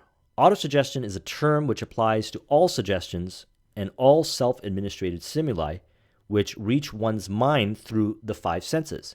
Stated another way, autosuggestion is self-suggestion. It is the agency of communication between that part of the mind where conscious thought takes place and that which serves as a seat of action for the subconscious mind. Nature has so built man that he has absolute control over the material which reaches his subconscious mind through his five senses, although this is not meant to be constructed as a statement that man always exercises this control. In the great majority of instances, he does not exercise it, which explains why so many people go through life in poverty. So we have to look at this and say, we're being programmed And we were always programmed through the external stimulus and the material and the information that we've been consuming. And now we're at a point where we got to say, okay, let's take inventory of what is programming us right now. And let's make a decision that we're going to surround ourselves with information, people, circumstances, etc., that is going to reprogram our subconscious mind to that of success. We know what we want to create. It's a definite plan and a definite purpose to get there. Okay, we've got specific numbers of what we want to create as far as wealth. And this could work for any area of your life. Then we create a plan, and it could be a rough plan. And now, what are the skills? What's the specialized knowledge? We'll talk about that in a moment. And what kind of information do we need to consume to program our subconscious mind so we move in that direction, take action in that direction as fast as possible? And what kind of information are we consuming right now that prevents us from doing it? Okay, where are these sources of information? Is it coming from the videos we watch? Is it coming from the music we listen to, the people that we associate? Where are these sources of information? And how can we reduce and if not eliminate these sources of information as we reprogram our subconscious mind to do what we need to do to produce the results? If we do this, you get less resistance, you have more joy, there's less friction in your mind, and you're able to operate with clarity, and you're able to even communicate with clarity. Recall what has been said about the subconscious mind, resembling a fertile grass or garden spot in which weeds will grow in abundance if the seeds of more desirable crops are not sown therein. Autosuggestion is the agency of control through which an individual may voluntarily feed his subconscious mind, on thoughts of creative nature, or by neglect permit thoughts of a destructive nature to find their way into his rich garden of the mind. And Earl Nightingale talked about this in The Strangest Secret. The things that we get in life that are really valuable, we take for granted because a lot of times they're free. Now we're talking about creating wealth and so forth so we can go out and do what we want to do and live the life we want to live and contribute and so forth. That's why we need the money or whatever form of wealth. But what's actually valuable is not the things that the money can buy, but what you already have for free: your mind, your health, your well-being, the opportunities that you have right now, the different learning experiences that you're going through right now, whether they're comfortable or not. All of this is priceless. And as a result of working with this, we can create wealth. That's the interesting thing about life, is you're given a mind. And with this mind, you can cultivate it like a garden. You can plant empowering information in there. You could do empowering things. You can consume empowering information to program yourself to do, act, and think in a certain way. How you think is going to determine the actions you take. The actions you take produces your result. Do not become discouraged if you cannot control and direct your emotions the first time you try to do so. We're also talking about emotions here. Think about something, and then you feel a certain way. Remember that. You think about an empowering thought, you start to feel uplifted. Your vibration goes up. You could say the emotions are the vibrations. And a lot of us try to control our emotions, change the way you think, change what you look at, change the kind of information you consume, change your experiences, your environment, those you associate with, and your emotions start to reveal to you if you're on the right track or not. If you start to feel good, that means your emotions are telling you that you're doing the right thing. If you're feeling discouraged, negative, or any kind of scarcity or whatnot, it just doesn't feel right, you're probably not in the right place and time. Or you're probably not doing the thing that you really should be doing. And you can control your emotions by being more self-aware. And we have to recognize that there's different stimulus that make us feel a certain way. Certain kinds of information, etc. And our thoughts, what we think about. And so when you try to do this, the first few times it'd be kind of hard to do it, but you get better at it. Remember, there's no such thing as possibility as something for nothing. Ability to reach and influence your subconscious mind has its price. You must pay that price. You cannot cheat, even if you desire to do so. The price of ability to influence your subconscious mind is everlasting persistence in applying the principles described here. You cannot develop the desire ability for a lower price. You and you alone must decide whether or not the reward for which you are striving for, whatever it is worth the price you must pay for it in effort. And what I found, and this is true for myself, is that if I place myself in as much environment, situations, circumstances, surrounding myself with certain information that programs my mind to a place of empowerment, okay, that makes me feel a certain way, that uplifts my vibe, my emotions, my vibration, everything I do starts to be performed better. Okay, the videos that I make, the content I create, the consulting that I do, the works that I do, the different kinds of businesses and everything that I'm involved with, I'm able to do it easier, more fun, with more effort, and I don't take it seriously. Okay, I laugh at a lot of things because it makes me happy. And that came as a result of placing myself in those environments.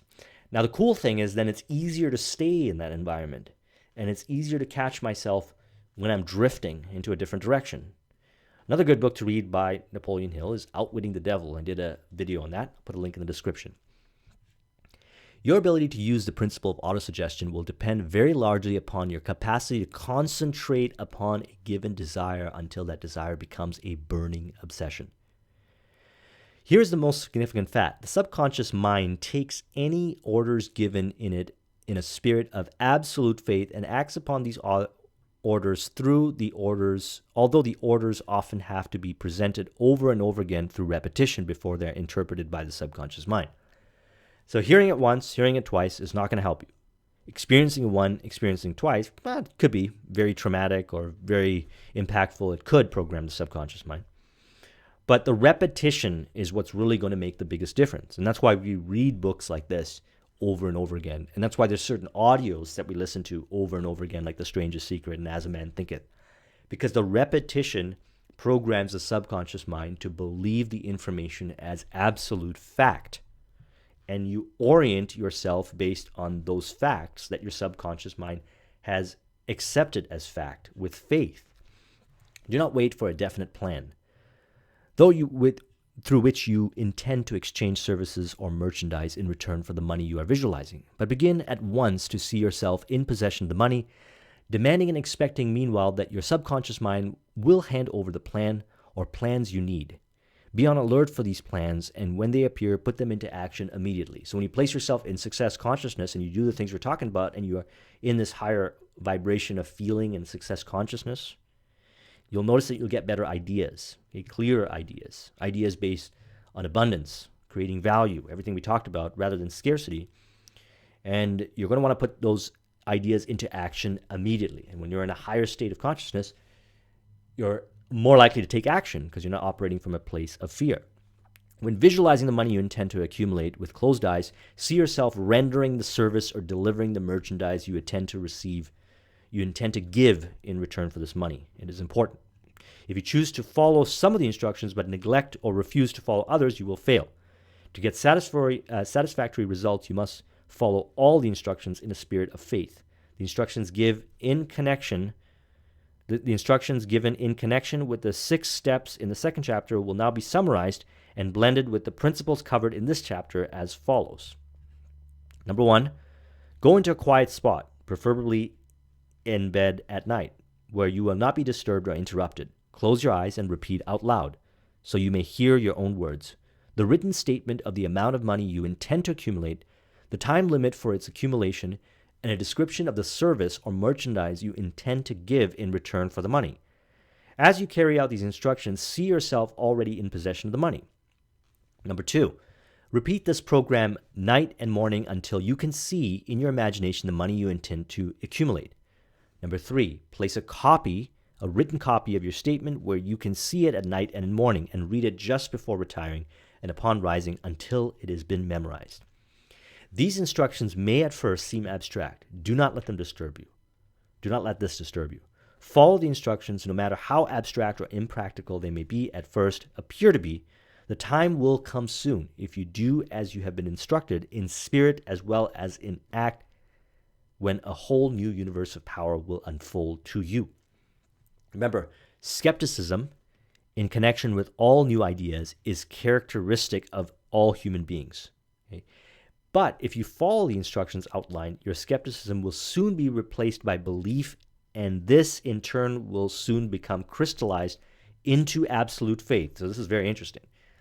Skepticism will be replaced by belief, and this in turn will soon become crystallized, okay, wired into your neurology, into absolute faith. Then you will have arrived at the point where you may truly say, I am the master of my faith, I am the capital of my soul. So think about all the ideas and disempowering ways of navigating reality that we have embedded in our brain that we assume is absolute faith and fact of how reality works. Understand that we can go in there and rewrite this programming. And in the earlier stages, it's normal to feel the skepticism and doubt. But the repetition and following this to the T and supporting information and consuming validating information and whatever else to further emphasize these important points will turn that skepticism into absolute faith, which is what we're looking for. Chapter 5, Specialized Knowledge. There are two kinds of knowledge. One is general and the other is specialized. General knowledge, no matter how great in quantity or variety it may be, is of but little use in the accumulation of money. The faculties of the great universities possess in the aggregate practically every form of general knowledge known to civilization. Most of the professors have but little or no money. They specialize on teaching knowledge, but they do not specialize on the organization or the use of knowledge. So this is not to say that school doesn't have a place and that university is not important and so forth. It's very important. You learn how to learn, you learn how to do projects, you learn a lot of valuable information that can help you. But as you leave school, recognize that whatever profession that you choose to get into, you're going to have to adopt the belief that lifelong learning is the way to go. And that means that technology and skills and everything is evolving so fast that you're going to have to constantly be learning and getting better at understanding and taking action on the information to get even more specific, built on the foundation that you learned on school. And then this is going to translate into very specific expertise, which is going to allow you to command the higher fees if you get paid by fee. Or it's going to allow you to see the connects to be able to create the products or services if you want to be an entrepreneur. Lifelong learning is the way to be. Okay, you have to dedicate your entire life to learning and recognize that it never ends. And the interesting thing is that human beings are designed to be that way. Our brain works that way. We want to learn. We want to grow. So no matter what area you specialized in school, you can always develop that skill and improve in that skill so that you can create more value. And as a result of the value you create, you will be able to attract more money. You'll be able to create more wealth in your life. And I also recommend learning entrepreneurship and business building skills, and also learning how to learn, okay, improving your ability to learn it at an accelerated pace. Because again, then, which allows you to broaden the opportunities that you have. You might be able to take your very specialized knowledge in which you would work for a company and then learn business building skills and entrepreneurship skills and be able to go out and actually build a business of your own, either full-time or on the side. Which again, as you do that, will require more knowledge and learning, which is very, very good because it'll keep you stimulated, it'll keep you motivated, and it will keep your mind occupied with things that are worthwhile rather than information that is going to disempower you, that's going to cause you to complain and drift into different directions where you feel disempowered. Knowledge will not attract money unless it is organized and intelligently directed through practical plans of action to the definite end of accumulation of money. So knowledge alone won't attract the money unless it is organized. And so if you have knowledge, it doesn't necessarily mean that you're going to make a lot of money because you still have to learn how to communicate your value. You have to help others see how what you have to offer is valuable to them. They might not see it. You have to learn how to sell yourself, sell the ideas, market yourself, market the ideas. You got to learn how to manage yourself, manage others. You got to learn how to be more productive, organized, etc. There's tons of things that need to be learned that complement the specialized knowledge that you have, which will translate into increased likelihood of getting money. And then having plans of action for developing those abilities and putting them into action. Okay, that's what we have to do. Before you can be sure of your ability to transmute desire into its monetary equivalent, you will require specialized knowledge of the service, merchandise, or profession in which you intend to offer in return for fortune. And this could be through actual experience. You go through experiences in life and you learn specialized knowledge. I recommend 80% learning and 80% action taking and actually doing, and 20% learning. For example, 80% working in a company or an organization or in a business that develops that specialized skill, while supplementing that with some programs, some books, some education that allows you to further develop that specialized knowledge that you're actually taking action on and applying.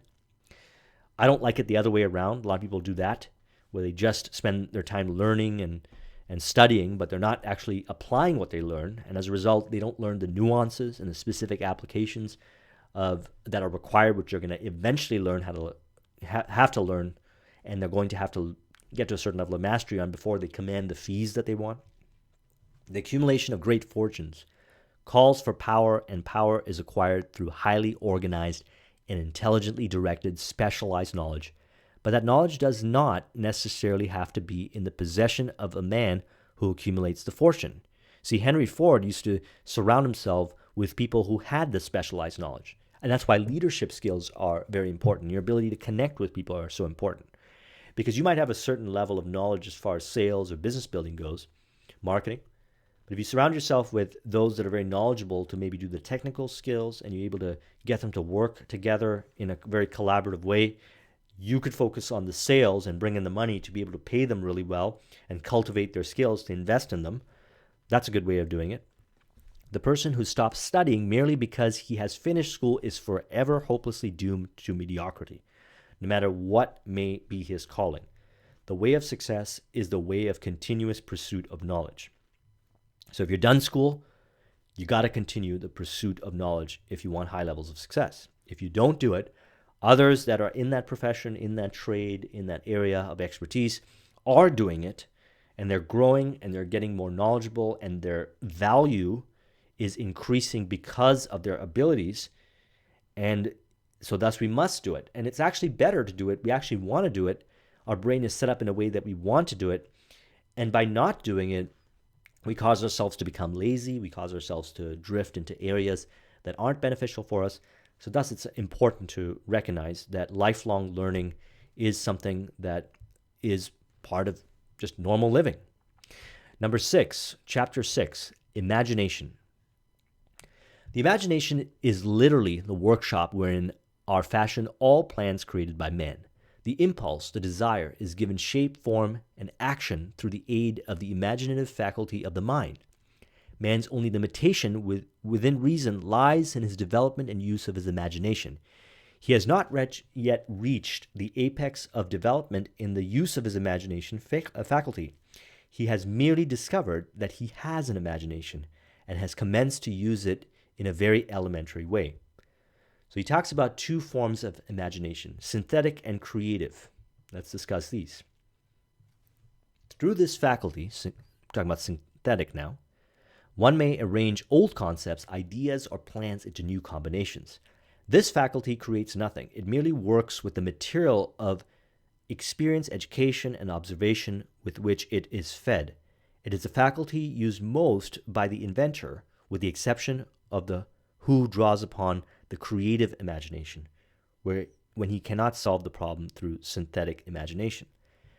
Creative imagination, on the other hand, is through the faculty of creative imagination, the finite mind of man has direct communication with infinite intelligence. It is the faculty through which hunches and inspirations are received.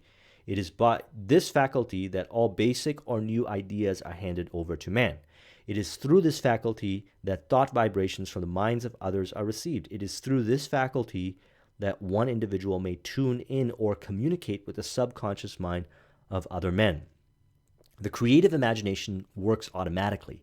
in the manner described in the subsequent pages. This faculty functions only when the conscious mind is vibrating at an exceedingly rapid rate, as for example, when the conscious mind is stimulated through the emotion of a strong desire. So what we want to do is we want to keep ourselves in the success consciousness, and we want to keep raising it up. And the higher we raise it up, the more we tap into the abilities to get these hunches and inspirations which come from the creative imagination. And it's also important that we recognize that synthetic imagination is useful and valuable, but real massive breakthroughs in technology and whatever else, breakthroughs in human development, human existence, come from incorporating the creative imagination. If you are one of those who believe that hard work and honesty alone will bring riches, perish the thought. It is not true. Riches, when they come in huge quantities, are never the result of hard work. Riches come, if they come at all, in response to definite demands based upon the application of definite principles and not by luck or chance. Generally speaking, an idea is an impulse of thought that impels action by an appeal to the imagination. All master salesmen know that ideas can be sold, whereas merchandise cannot. Ordinary salesmen do not know this, and this is why they're ordinary. There's a concept called perceived value. And perceived value can be interpreted as kind of lying, but that's not what I'm talking about here. Think of Apple. Think of different products and services that command a higher fee, and as a result have created rich organization and people and companies. Think of technology. Think of certain kinds of software, websites, etc., that really are nothing, okay? Just a bunch of code and whatnot, organized in a certain way, yes, to create something that wasn't there before that we now perceive as value. Think about that. And a lot of times these companies come up from nowhere, and they do this in a very rapid way. Part of it is because they're tapping into this ability. Part of it is that they're doing what we're talking about right here. It's not necessarily a result of hard work. A lot of these platforms and businesses were created as a result of a passion project. And I mentioned passion project in the last video, if you haven't seen it, the opportunity video by Eben Pagan. And it doesn't seem like hard work. Yeah, they're doing stuff, but it almost seems fun, and it's like a game. It's like something that they do, that they enjoy doing, and it brings them a lot of riches. Organized planning.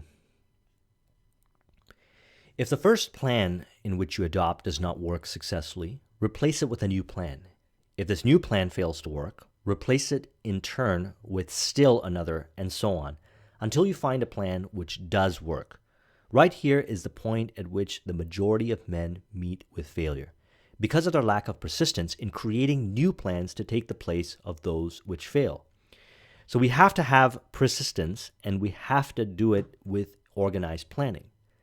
The actions we take might not necessarily produce the results that we want, but it will give us objective data, will give us insights, will give us perspectives. And we take that information and we go back and we revisit our plan. And we do this with repetition over and over again until we start getting success. And I mentioned this earlier, a lot of times the success that we get is not necessarily how we think it's going to be, but it's going to be an evolution, a spawn, or some kind of thing. That is going to be a net result of the actions we take. But if we don't do this, we'll never even get to the possibility of success happening. Temporary defeat should mean only one thing: the certain knowledge that there is something wrong with your plan. Millions of men go through life in misery and poverty because they lack the sound plan through which to accumulate a fortune. Broadly speaking, there are two types of people in the world. One type is known as leaders and the other as followers. Decide at the outset whether you intend to become a leader in your chosen calling or remain a follower. The difference in compensation is vast. A follower cannot reasonably expect the compensation to which a leader is entitled, although many followers make the mistake of expecting such pay. So it's not a disgrace to be a follower. On the other hand, it is no credit to remain a follower. Most great leaders begin in the capacity of followers. They become great leaders because they were intelligent followers. With the exceptions, the man who cannot follow a leader intelligently cannot become an efficient leader. A man who can follow a leader most efficiently is usually the man who developed into leadership most rapidly. An intelligent follower has many advantages, among them the opportunity to acquire knowledge from his leader. So it's earlier stages of life, earlier stages of your journey, in whatever area of your choice, you're going to have to surround yourself with people that have a certain level of expertise. And they're going to be your leaders. And as a result of it, you're going to have to take advantage of the situation. It is an opportunity to learn and grow and understand what you don't know, and even what you don't know that you don't know. And a lot of people make the mistake and think that it's going to work out the way they think it's going to work in their head, and they're going to learn it according to how they think they're going to learn. But if they knew what it was, they would probably get the result already. So they have to learn how to trust a leader. They have to look at a leader who has the results, who's also a good teacher, who's also a good mentor, and learn to trust that relationship and to recognize that they might not actually be getting the information the way they want it, but they got to get better at learning. And that's why I'm a huge fan of learning how to learn. In my mind mapping program, I talk a lot about that. Learning how to teach and learning how to learn. If you want to become a good teacher, become a good student. If you want to become a good student, become a good teacher. Learn teaching models and learn how we learn, the different kinds of models related to that. When you do that, you become a good follower and you learn and you grow into the stage where you will eventually become the leader. And a good book to read is Mastery by Robert Greene. The following are important factors of leadership. Number 1, unwavering courage based on knowledge of self and one's occupation. No follower wishes to be dominated by a leader who lacks self-confidence and courage. No intelligent follower will be dominated by such a leader very long. So developing leadership skills is one of the most important things that we could do if we want to command a higher fee or if we want to create more wealth in our lives. We have to learn how to lead ourselves. We have to learn how to lead others. And thus, there's emphasis put on it in this book. And so these points over here are going to help you become a better leader. Another good book to read is The 21 Irrefutable Laws of Leadership, and I did a video on that. I'll put a link in the description. Number 2, self-control. The man who cannot control himself can never control others. Self-control sets a mighty example for one's followers, which the mere intelligent will emulate. Number 3, a keen sense of justice. Without a sense of fairness and justice, no leader can command and retain the respect of his followers. Definiteness of decision. A man who wavers in his decisions shows that he is not sure of himself. He cannot lead others successfully. Definiteness of plan.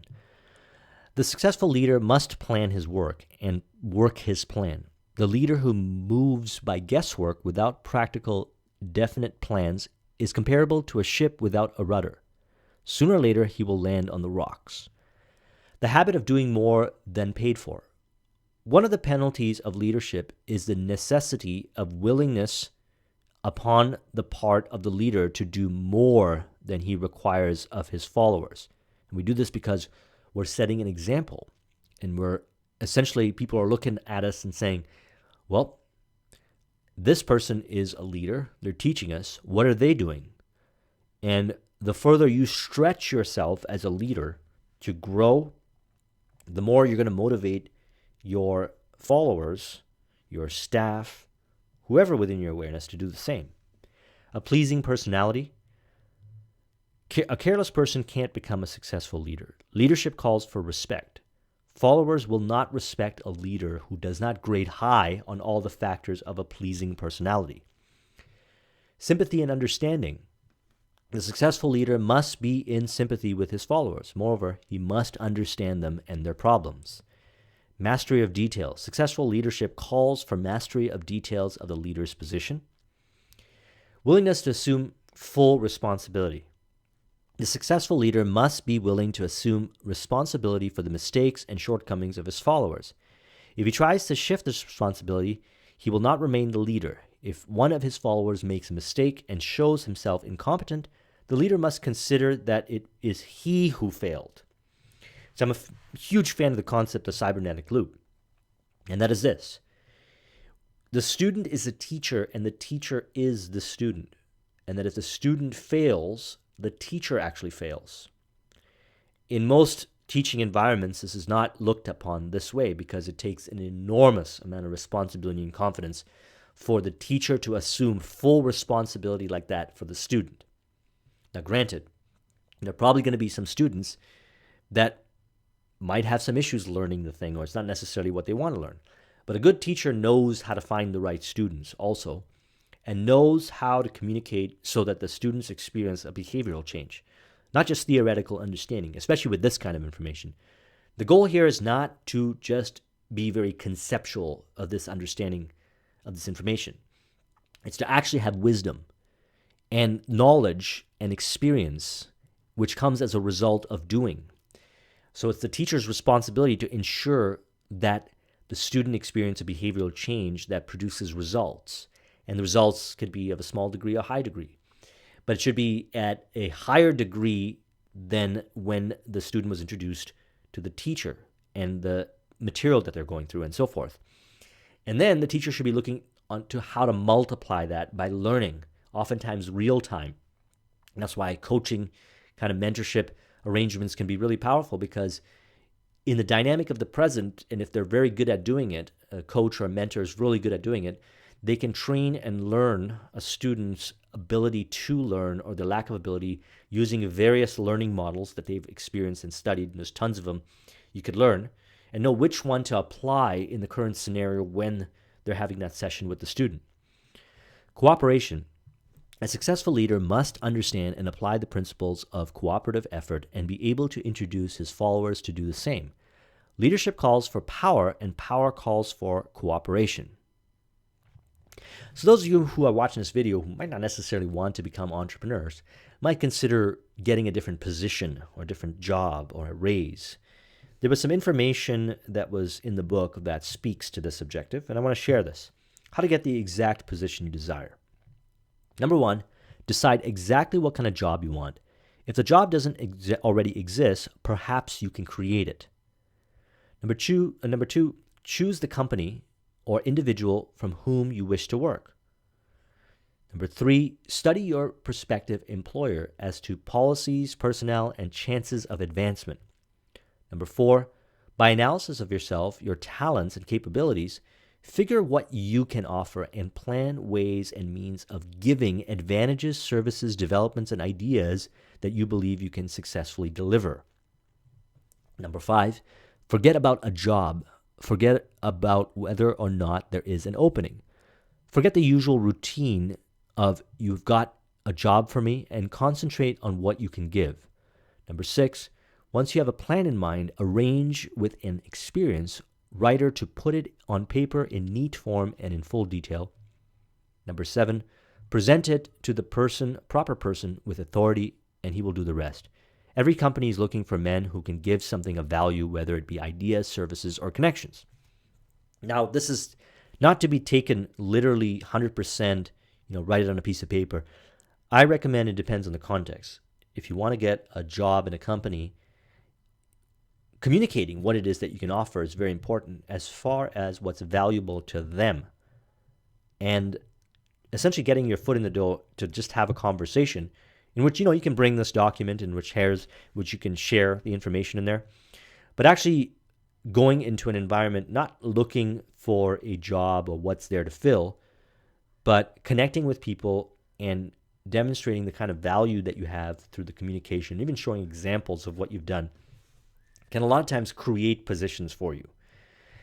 So rather than going in and handing in resumes and things like that, I actually recommend connecting with influential people or people in the industry that make decisions on hiring and figure out what it is that they're looking for and what they see as value, and learn how to create and develop the skills necessary to deliver upon that value and even add to that value and show that they might even consider, as an exception, creating a position which incorporates you.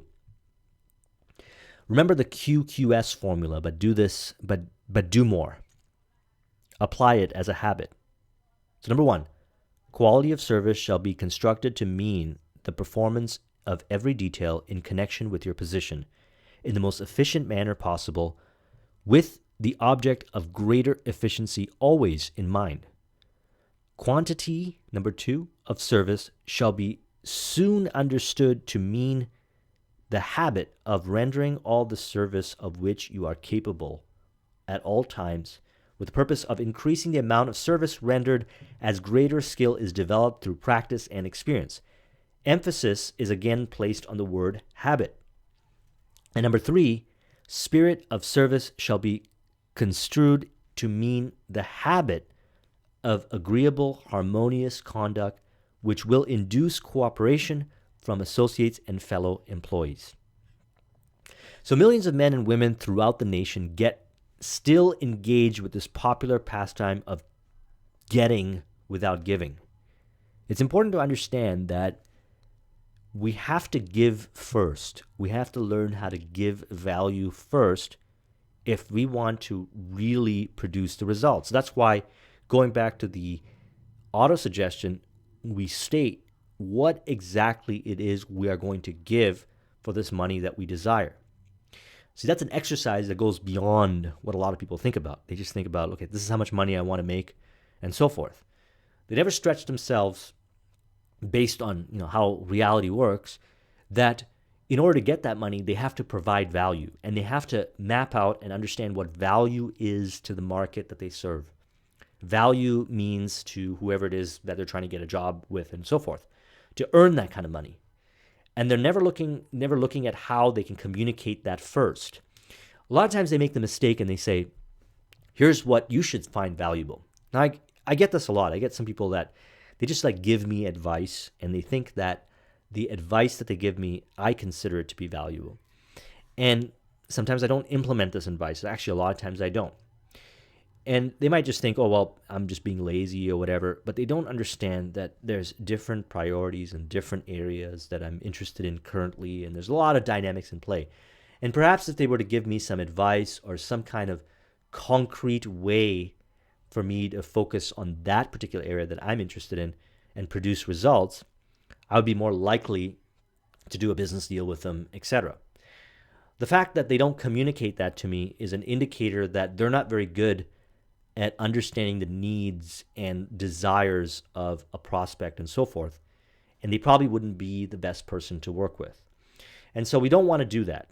And this is usually something we do in the beginning stages of our career because we don't really understand this. This is not something they teach very formally, but it's one of the most valuable skills. And the skill is to figure out what is valuable to the other person. If something is really valuable to the other person, a lot of times they'll buy it. And getting good at figuring out what is valuable for the other person requires a certain level of care and self-esteem and selflessness, making it about the other person. And if you can figure out what it is that they consider value and deliver upon that first in some shape or form, give that value away for free, they're more likely to do business with you, hire you, and reciprocate that value. And what you'll find is if they don't reciprocate that value, somewhere, somehow, that money or that value will be reciprocated back to you. There's but one dependable method for accumulating and legally holding on to riches, and that is by rendering useful service. Again, not service, not what you think is service and what you think is valuable, but useful service. And useful is based on what the market or what they see as useful. Number 8, decisions. Analysis of several hundred people who had accumulated fortunes well beyond the $1 million mark disclosed the fact that every one of them had the ability of reaching decisions promptly and of changing these decisions slowly. If and when they were changed, people who fail to accumulate money, without exception, have the habit of reaching decisions, if at all, very slowly and of changing these decisions quickly and often. So this is very interesting. Speed of implementation. So one of the things that I learned from Eben Pagan is probably the biggest thing I've ever learned from Eben, among the many things, is speed of implementation. Speed of implementation is as soon as you get an idea, you act upon it right away. You're not trying to be perfect. You realize that, hey, you're going to take action on this. It's probably not going to be perfect, but if you wait till it's perfect, it's actually never going to happen, because the only way to perfect something is to take action and see how the market or whatever responds to it and optimize and keep optimizing by taking action until you hit a certain level of what you call perfection. You can't come up with perfection unless you take action and see. So my biggest litmus test for myself on how much I want to do something, how much I want to grow, and my ability to generate the results is how fast I take action and create. And I recognize that I can always make it better, but my key priority is to take action as fast as possible. Procrastination is the opposite of decision, is a common enemy which practically every man must conquer. Okay, procrastination lowers our self-esteem, it lowers our self-confidence, it wastes time, and it does not demonstrate faith and a burning desire. It's a sign of lack of faith and lack of burning desire. So we have to train ourselves to be able to make decisions quickly. The majority of people who fail to accumulate money sufficient for their needs are generally easily influenced by the opinions of others. They permit the newspapers and gossiping neighbors to do their thinking for them. One of the reasons why people procrastinate is because they're looking around to see what everyone else is doing. They're gathering opinions and so forth, and they get a wide array of opinions and ideas that are contrarian and so forth. And this causes them to overthink and overanalyze and not take action based on speed of implementation. And as a result, they move on to something else, and they take very few actions in their lifetime. And as a result, they can't really grow, they can't really learn, because the real way to learn is by taking action, by being in the arena and actually doing things. Keep your own counsel. When you begin to put into practice the principles described here, by reaching your own decisions and following them, take no one into your confidence, except the members of your mastermind group, and we'll talk about this in a moment. And be very sure in your selection of this group that you choose only those who will be in complete sympathy and harmony with your purpose. It is the characteristics of people who have but a smattering or a veneer of knowledge to try and give the impression that they have much knowledge. Such people generally do too much talking. Keep your ears and eyes wide open and your mouth closed if you wish to acquire the habit of prompt decision. So the idea behind this is this. Unless there's an objective reason for you to communicate, if you're doing a presentation, if it's to create value or so forth, and move something forward, we don't necessarily need to do it. Most of the time, we have to invest in listening, learning, growing, being in the presence of people that are great at teaching, that are great at sharing their experiences, that can learn how you learn and be able to communicate in a way that will maximize your behavioral change through the words that they have, the stories that they have, the experiences, and exactly what they're teaching you. But if you keep talking, you're never going to give them a chance to be able to communicate that. A lot of times, our need to talk when we're in conversations with people comes from a place of seeking approval and validation. We want others to think we're cool. That's not what we're doing in any of these things. That has nothing to do with thinking and growing rich. Okay, because if you follow that, you're actually trying to give in to one of the fears, which is fear of criticism. In other words, thinking that, look, if I talk a lot and I show how cool I am, people will not criticize me. They'll actually think I'm a valuable person and so forth. The value of decisions depends upon the courage required to render them. The great decisions which served as the foundation of civilization were reached by assuming great risks, often meant the possibility of death. Okay, assuming great risks. We're afraid to make decisions a lot of times because of the risk. But everything has a certain degree of risk. Nothing is absolute.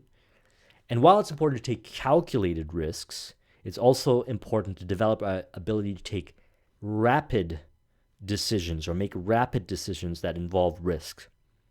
Both needs to be developed at the same time. Those who reach decisions promptly and definitely know what they want and generally get it. The leaders in every walk of life decide quickly and firmly.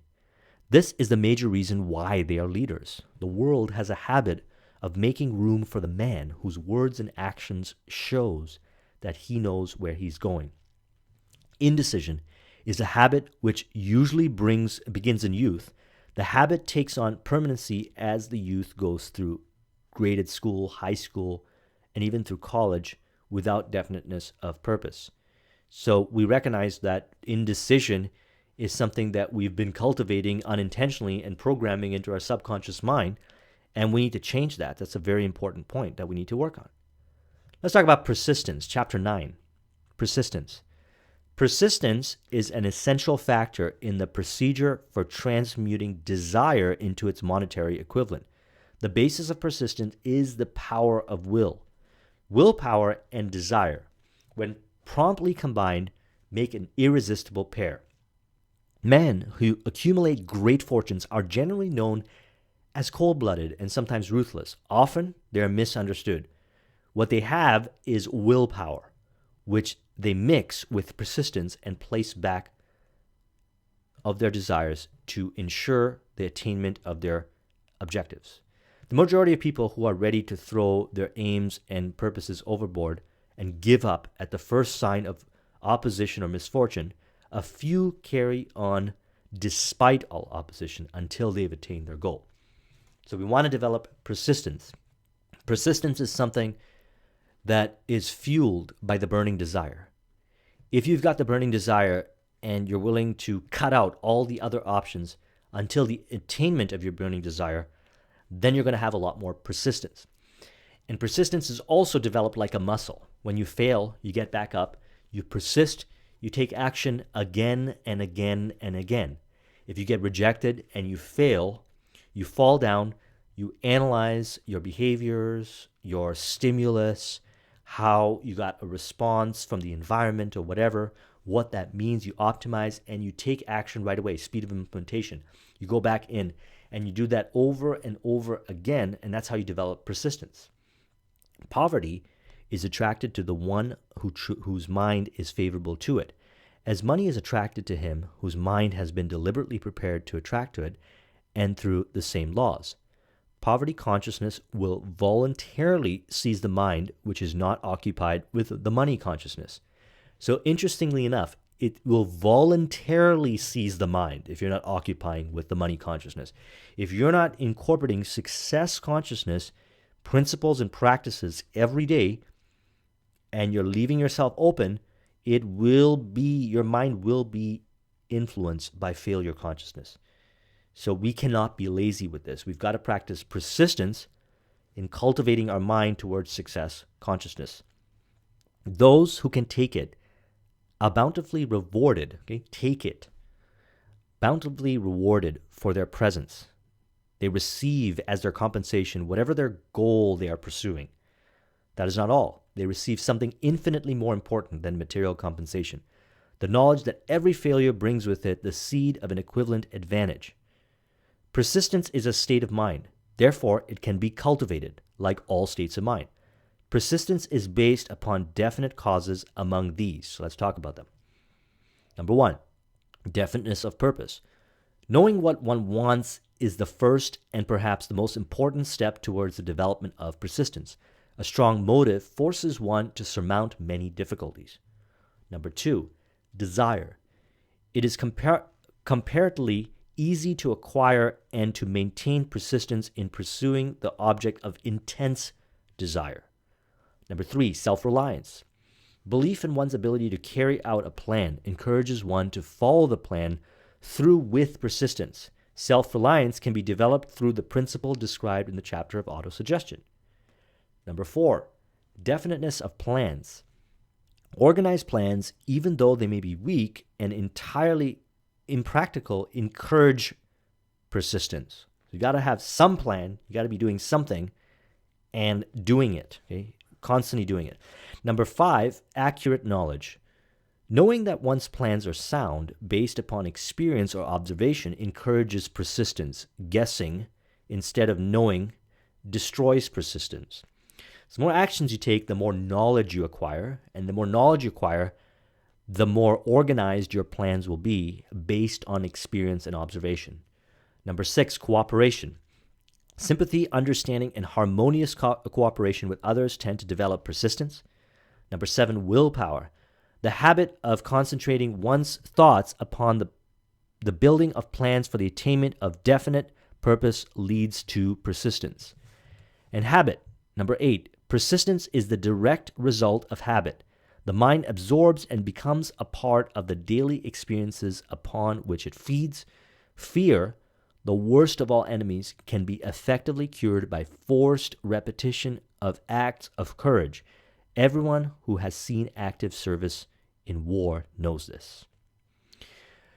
Well, let's look at some other elements when it comes to persistence. Symptoms of lack of persistence. Okay, because persistence is so important. These principles that are outlined in the book are sound principles. Anyone who's ever created success, a high level of success, can vouch for most, if not all, of these principles as a driving or determining factor of their success. And persistence is the element that is going to cause you to, on a regular basis, implement the principles covered in the book and revisit the book over and over again to get higher and higher levels of success and make this a lifelong dedication. And it's not something that is stressful, but it's something you actually enjoy. But if you lack persistence, here are some symptoms. Failure to recognize and clearly define exactly what one wants. Procrastination with or without cause. Lack of interest in acquiring specialized knowledge. Indecision, the habit of passing the buck on all occasions instead of facing issues squarely. The habit of relying upon alibis instead of creating definite plans for the solution of the problem. Self-satisfaction. There is but little remedy for this affliction and no hope for those who suffer from it. Indifference, usually reflected in one's readiness to compromise on all occasions rather than meet opposition and fight it. The habit of blaming others for one's mistakes and accepting unfavorable circumstances as being avoidable. Weakness of desire due to the neglect and choice of motives that impel action. Willingness, even eagerness to quit at the first sign of defeat. Lack of organized plans placed in writing where they may be analyzed. The habit of neglecting to move on ideas or to grasp opportunity when it presents itself. Wishing instead of willing. The habit of compromising with poverty instead of aiming at riches. General absence of ambition to be, to do, and to own. Searching for all the shortcuts to riches, trying to get without giving a fair equivalent, usually reflected in the habit of gambling, endeavoring to drive sharp bargains. And finally, the fear of criticism. Failure to create plans and to put them into action because of what other people think, do, or say. This enemy belongs at the head of the list because it generally exists in one's subconscious mind, where its presence is not recognized. And we're going to talk about the fears later when we get into that chapter. Let's talk about how to develop persistence. Okay? This is how we do it. A definite purpose backed by the burning desire, definite plan expressed in continuous action, a mind closed tightly against all negative and discouraging influences, including negative suggestions of relatives, friends, and acquaintances, and a friendly alliance with one or more persons who will encourage one to follow through with both plan and purpose. Now we're going to talk about the mastermind. The mastermind may be defined as coordination of knowledge and effort in a spirit of harmony between two or more people for the attainment of a definite purpose. Okay, so we're looking to connect with others and coordinate with them in the spirit of mutual benefit and value, what value is to each other. And we got to be clear on that. In the spirit of harmony, two or more people for the attainment of a definite purpose, okay, a collective purpose. Now, each person can grow in their specific areas, and there's a collective purpose. And this is orchestrated, maestroed, organized, and it ensures that everybody is leveling up. And the leveling up is constantly being tested and analyzed and observed. And we're looking for strengths, weaknesses, and areas we need to improve on in coordination and in harmony. The psychic phase of the mastermind principle is much more abstract, but much more difficult to comprehend because it references to the spiritual forces with which the human race as a whole is not well acquainted. You may catch a significant suggestion from the statement. No two minds ever come together without thereby creating a third, invisible, intangible force, which may be likened to a third mind. So this is even more true when you have two people that have trust, they like each other, they know, or even more than two, that each other is out for the best interest of themselves and the group. They're not doing it because of, groupthink in the sense, this is not, we're not talking about groupthink here, where it's like a political structure that's formed so that everybody can have a certain baseline of lack of tension, etc. There is a moving forward instead. And when all parties feel the growth and they're all in sync, they start to notice that they create ideas, inspirations, ways of doing things that only come as the collaboration is experienced through the mastermind. Number 11, chapter 11, the mystery of sex transmutation. The meaning of the word transmute is, in simple language, the changing or transferring of one element of form of energy into another. The emotion of sex brings into being a state of mind. Because of ignorance on the subject, the state of mind is generally associated with the physical, and because of improper influences to which most people have been subjected in acquiring knowledge of sex, these things essentially physical have highly biased the mind. So think about that for a moment. Look at reality that we live in right now. Look at the media, look at information, and look at what a lot of people are doing and how they see this powerful emotion. Okay? They see it as a way to express through physical outlets.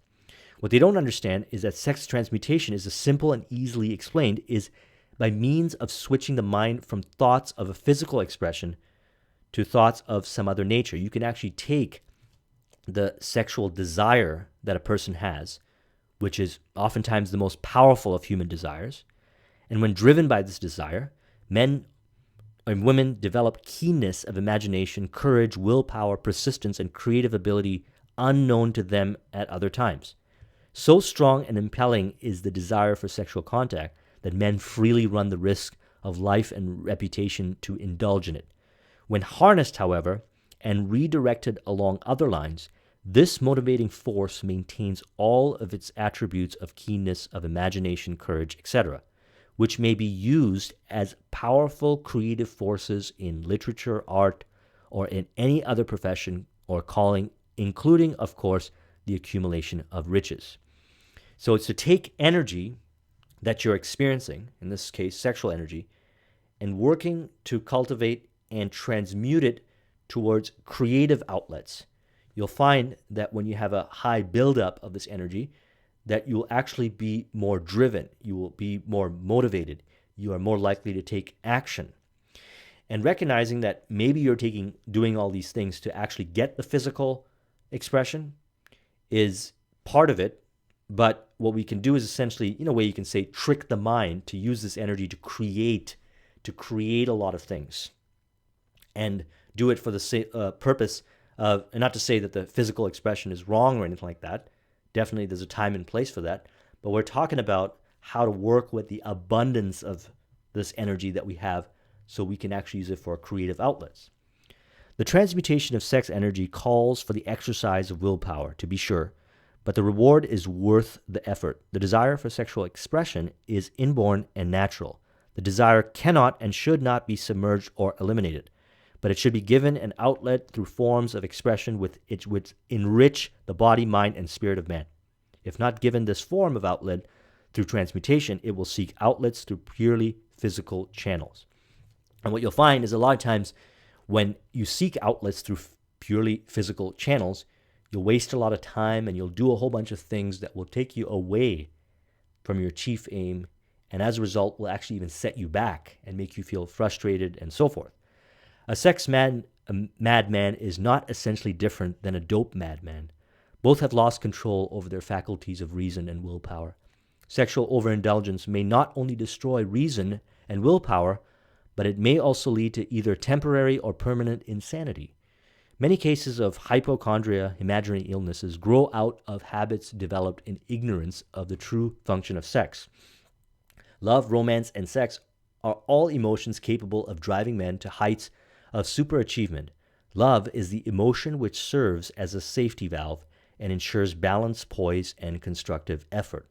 When combined, these three emotions may lift one up to an attitude, or altitude, I should say, of a genius. Number 12, the subconscious mind. I know we've already talked very extensively about the subconscious mind, but it doesn't hurt to talk even more about the subconscious mind. And the reason why we want to talk more and more about the subconscious mind is, I mentioned this before, it's the repetition, the repetition of constantly hearing the same information over and over again, and then even hearing it from multiple different perspectives, that causes us to accept a very powerful truth that, look, we can reprogram our subconscious mind. This is something that we can do. A lot of information that's available doesn't really talk about this. We don't really spend a lot of time learning and talking about the subconscious mind and how to reprogram it. So, because there is information available on it, and the more we consume it, the more we can catch ourselves and be aware when we're unintentionally, or without even being aware of it, programming our subconscious mind by allowing certain information to seep in. If you constantly consume information about how to reprogram the subconscious mind, you'll become more present and aware, and you will allow certain information in, and you will prevent certain information from going in that's not going to help you. The subconscious mind consists of a field of consciousness in which every impulse of thought that reaches the objective mind through any of the five senses is classified and recorded, and from which thoughts may be recalled or withdrawn as letters may be taken from a filing cabinet. It receives and files sense impressions or thoughts regardless of their nature. You may voluntarily plant in your subconscious mind any plan, thought, or purpose which you desire to translate into its physical or monetary equivalent. The subconscious mind acts first on the dominating desires which have been mixed with emotion feelings such as faith. The subconscious mind works day and night. Through a method of procedure unknown to man, the subconscious mind draws upon the forces of infinite intelligence for the power with which it voluntarily transmutes one's desires into their physical equivalent, making use always of the most practical media by which this end may be accomplished.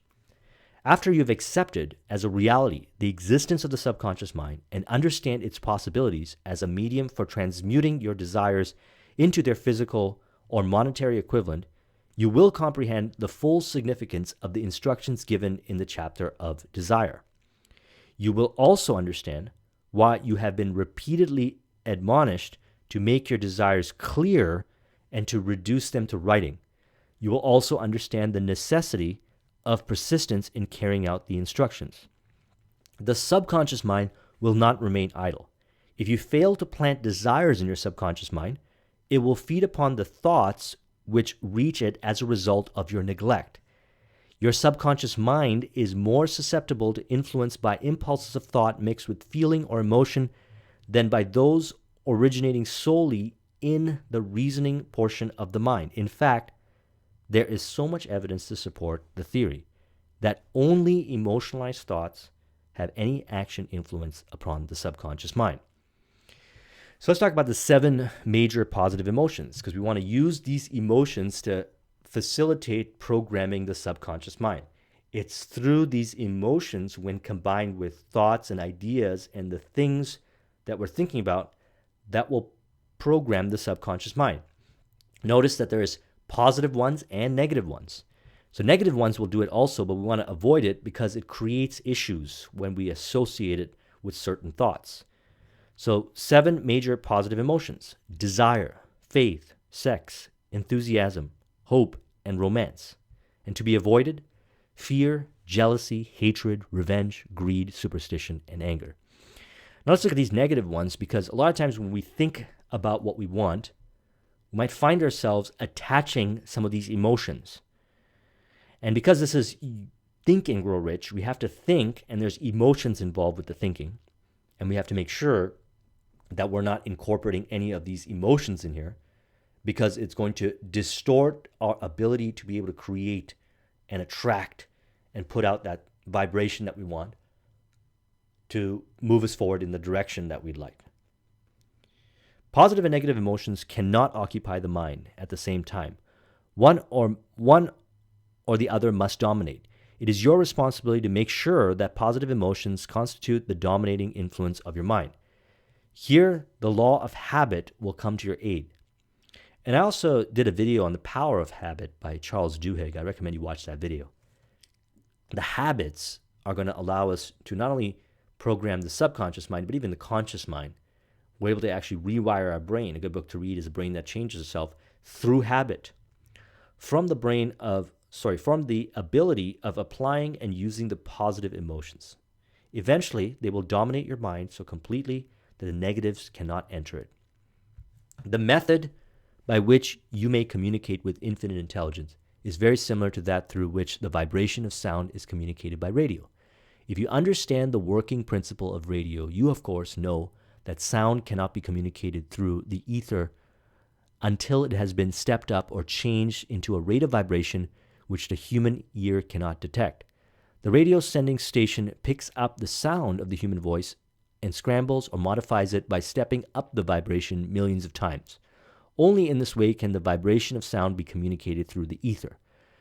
After this transformation has taken place, the ether picks up the energy which originally was in the form of vibration of sound, carries the energy to radio receiving stations, and these receiving sets step up that energy back down to its original rate of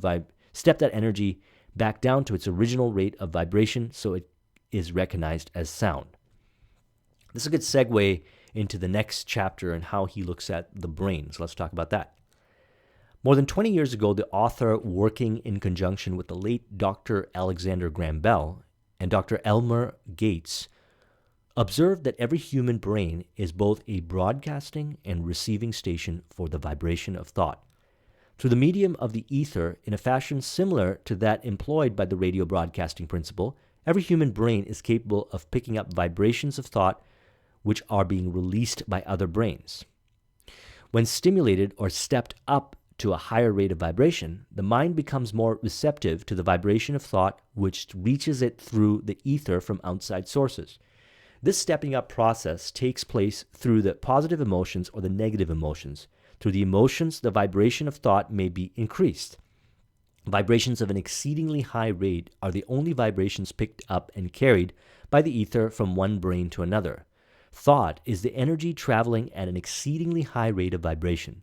Thought, which has been modified or stepped up by any of the major emotions, vibrates at a much higher rate than ordinary thought. And it is this type of thought which passes from one brain to another through the broadcasting machinery of the human brain. The subconscious mind is the sending station for the brain through which vibrations of thoughts are broadcast. The creative imagination is the receiving set through which the vibrations of thoughts are picked up from the ether. Sometimes men speak lightly of the intangibles, the things which they cannot perceive through any of their five senses. And when we hear them, it should remind us that all of us are controlled by forces which are unseen and tangible.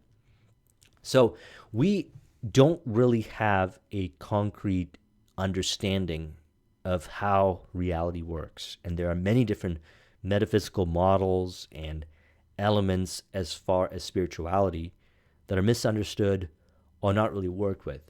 And this information that's contained within the book, when he talks about vibration, the brain, the ether, and so forth, infinite intelligence, may not even be real. Like, we don't even know if that's actually true. It's really something that people experience, and many spiritual texts talk about this from many different perspectives, these elements. But one thing that we do know is that when you're in a certain consciousness, way of thinking, way of looking at reality, things look differently. And we get ideas, we get inspirations. And a lot of times, and I'll speak from my own personal experience, I don't know where these things, these ideas and so forth come from. This model that he's put together here is a good model for understanding and making sense of it. It's metaphysical. So essentially, understanding metaphysical, and it requires creating conceptual models that we can kind of visualize in our mind. And it's not physically real. You can say not physically real, but we kind of know it's there. So this is where you can get really deep into this stuff, and we're not necessarily going to go there, but what we are going to talk about is that when we keep ourselves in a certain state of mind, success consciousness, when we program our subconscious mind for empowering thoughts, when we remove the fears, we're more likely to tap into this creative imagination, and we're more likely to get the optimal ideas to create the results we want, to optimize the actions we take, and so forth. And we're more likely to do all this from a place of love, unconditional love, and faith, and we're more motivated to do it, and we become actually more aware about the energies of people around us and information and so forth. And we can prevent ourselves from going in directions that will lead to some negative outcomes because we can sense it, we can feel it, and we can actually navigate ourselves more towards a positive outcome because we sense it and we feel it in what he calls vibrations. And so number 14, chapter 14, gets even more far out, the sixth sense. The 13 principles, as known as the sixth sense, through which infinite intelligence may and will communicate voluntarily without any effort or demands by the individual. This principle is the apex of the philosophy. It can be assimilated, understood, and applied only by first mastering the other 12 principles.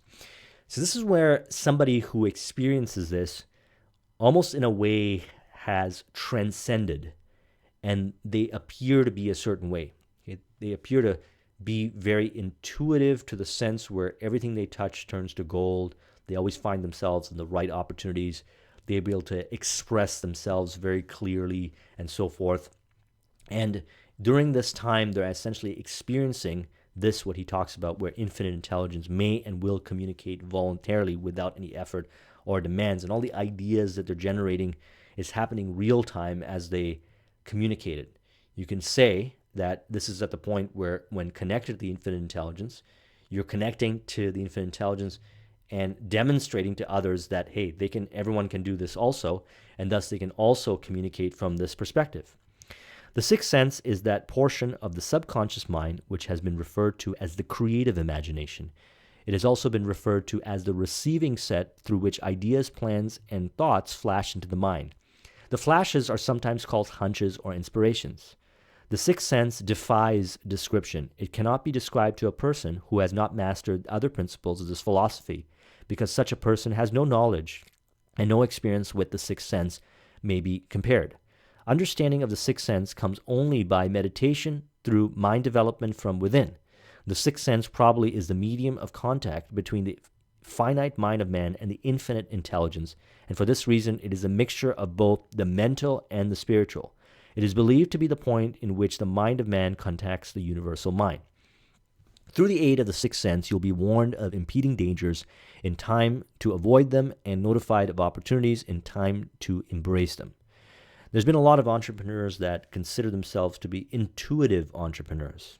And a lot of times I experience that to be true about myself. As much as I like to draw the graphs and measure things out, there are times where I just know that it's the right decision, and I could just feel it, and it's just something that you just know with absolute certainty. And there are certain times where I know it's not the wrong, it's the wrong decision. And if I violate that intuitive nudge, I find out that I should have listened to it. And if I go along with it, it produces a result, and oftentimes in a very unexplainable way, which then I can go and reverse engineer and kind of put it by connecting the dots. Now, Steve Jobs said this really well. You can't connect the dots looking forward. You can only connect them looking backwards. And one of the books that he was really interested in, that apparently was the only book he had on his iPhone or iPad, was the autobiography of the yogi by Paramahansa Yogananda. And it's the yogis and the Himalayan yogis and Paramahansa who talk about these kind of connections to infinite intelligence, the sixth sense, and these abilities that humans have access to, but they have not cultivated because it's not often talked about in a Western culture. So it's worth researching and studying this stuff, and it can take you kind of deep into different areas and so forth of thought and how reality works, and can also put you in a place where it can be very empowering. However, what I like to focus on is more of how to work on developing and cultivating these very principles that are contained within this book for the specific outcome, for the specific net results. And I don't like to personally spend too much time researching and studying how all that stuff works. It's not really of interest to me. But I do know this, that I do tap into some of these abilities that fall under these categories that are being described here. And while I do not try to investigate so far how they work, I do notice that we all have access to it. And it's not as weird as it sounds. Once you've been practicing the principles, you'll know what I'm talking about.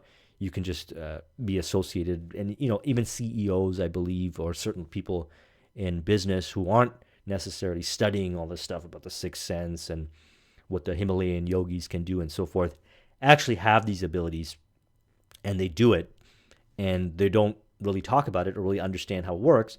But what you do find is that they're practicing every principle that we talked about in his book, and that's why he says that you can only really understand this material after you've implemented to a high degree what you learned in this book.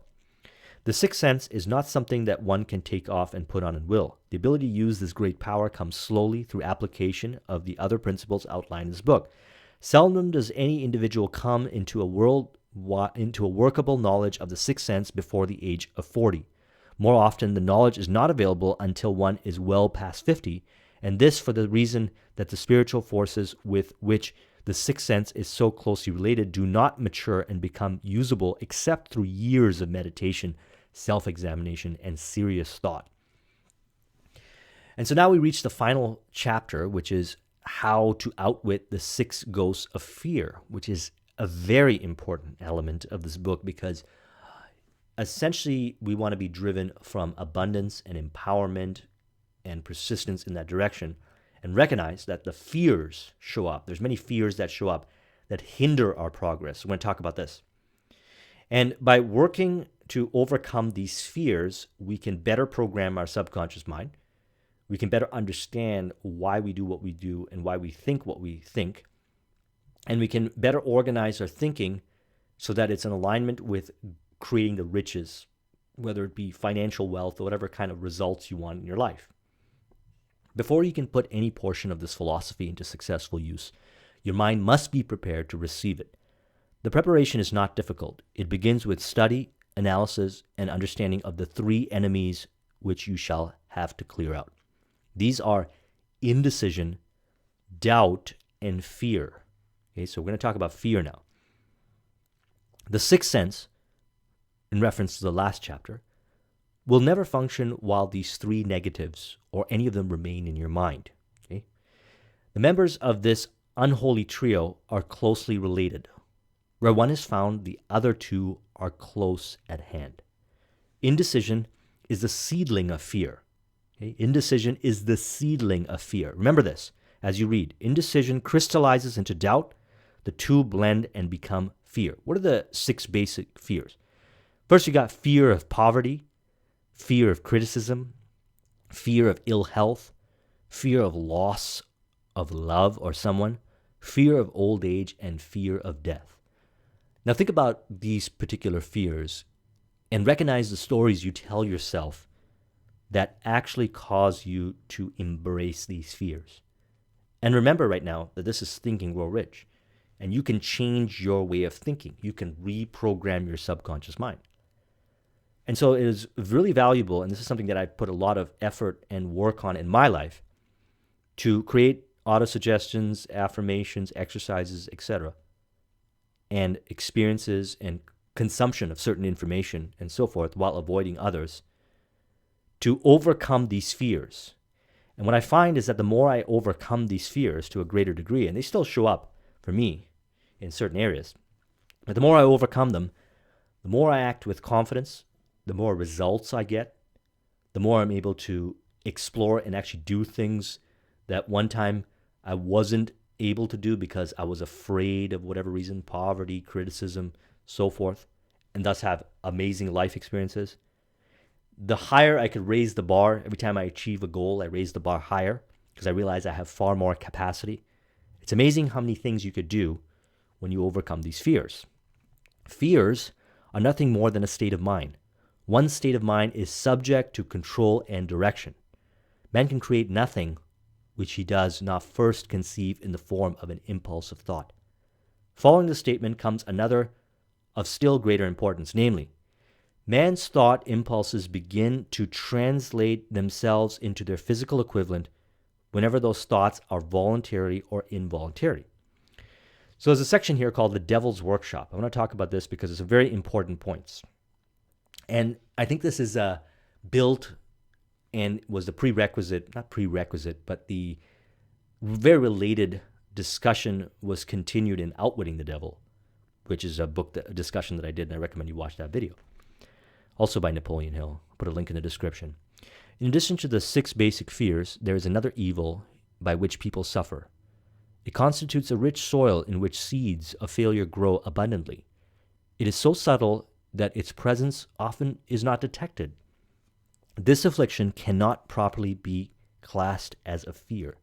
It is more deeply seated and more often fatal than all of the 6 fears. For want of a better name, let us call this evil susceptibility to negative influences. Men who accumulate great riches always protect themselves against this evil, susceptibility to negative influences. Taking an inventory of your life and seeing where you're being negatively influenced is a starting point and an ongoing journey of reprogramming your subconscious mind and protecting yourself and recalibrating towards success. To protect yourself against negative influences, here are some points. To protect yourself against negative influences, whether of your own making or the result of the activities of negative people around you, recognize that you have a willpower and put it into constant use until it builds a wall of immunity against negative influences in your own mind. That means picking and choosing what kind of information you control, what environments you participate in, and so forth, situations. Recognize that the fact that you are, and every other human being are, by nature lazy, indifferent, and susceptible to all suggestions which harmonize with your weaknesses. Recognizing that you are, and working on it. Recognizing that you are also by nature susceptible to all the 6 basic fears, and set up habits for the purpose of counteracting all these fears. Set up habits for counteracting all these fears. Recognize that negative influences often work on you through your subconscious mind. Therefore, they are difficult to detect, and keep your mind closed against all people who depress or discourage you in any way, and deliberately seek the company of people who influence you to think and act for yourself. Without doubt, the most common weakness of all human beings is the habit of leaving their minds open to the negative influence of other people. Remember, you have absolute control over but one thing, and that is your thoughts. This is the most significant and inspiring of all facts known to man. It reflects man's divine nature. The divine prerogative is the sole means by which you may control your own destiny. If you fail to control your own mind, you may be sure you will control nothing else. So if you want to create the results that you want, you have to learn how to control your mind first. We've covered many elements. It's been the lengthiest video that I've ever done, and for very important reason, because it's such a very powerful book. And what I've discovered in my journey, the absolute paramount thing is that you become what you think about. And thus, what I think about is of absolute importance to myself. And thus, I want it to be an absolute importance to you, because I know you want to level up your success. And I've done a lot of work over myself over the years to cultivate the level of thinking that I have that produces a result. And as I level up, I take the next steps based on everything that was covered in this book here. So I wanted it to be a lengthy video, not because it was lengthy and I just wanted to talk a lot, but I wanted to cover the magnitude, and there's the only way I could cover it is through making it very detailed and lengthy, because it was based on my experience. Mind control is the result of self-discipline and habit. You either control your mind or it controls you. There is no halfway compromise. The most practical of all method for controlling the mind is the habit of keeping it busy with a definite purpose, backed by a definite plan. Remember that. The most practical of all methods for controlling the mind is the habit of keeping it busy with a definite purpose backed by a definite plan. That means that you are working on your definite purpose with a definite plan. You are optimizing, you are growing, you are studying, and you are consuming the information, and you're ensuring that the information is empowering and reprogramming your subconscious mind to move you in the direction. And you are testing, you're litmus testing, and you're seeing the kind of results you get, and you're evaluating, and you're self-aware, and you're observing the inner dialogue, the thoughts you are having, and you're rewriting the programming as you move towards your specific, worthwhile objective. This has been a discussion on the Think and Grow Rich book by Napoleon Hill, which is a classic. Recommend you read it multiple times, reread it over and over again, and get a copy of this mind map by clicking the link in the description of the video. Thank you very much for watching. I will talk to you soon. Take care.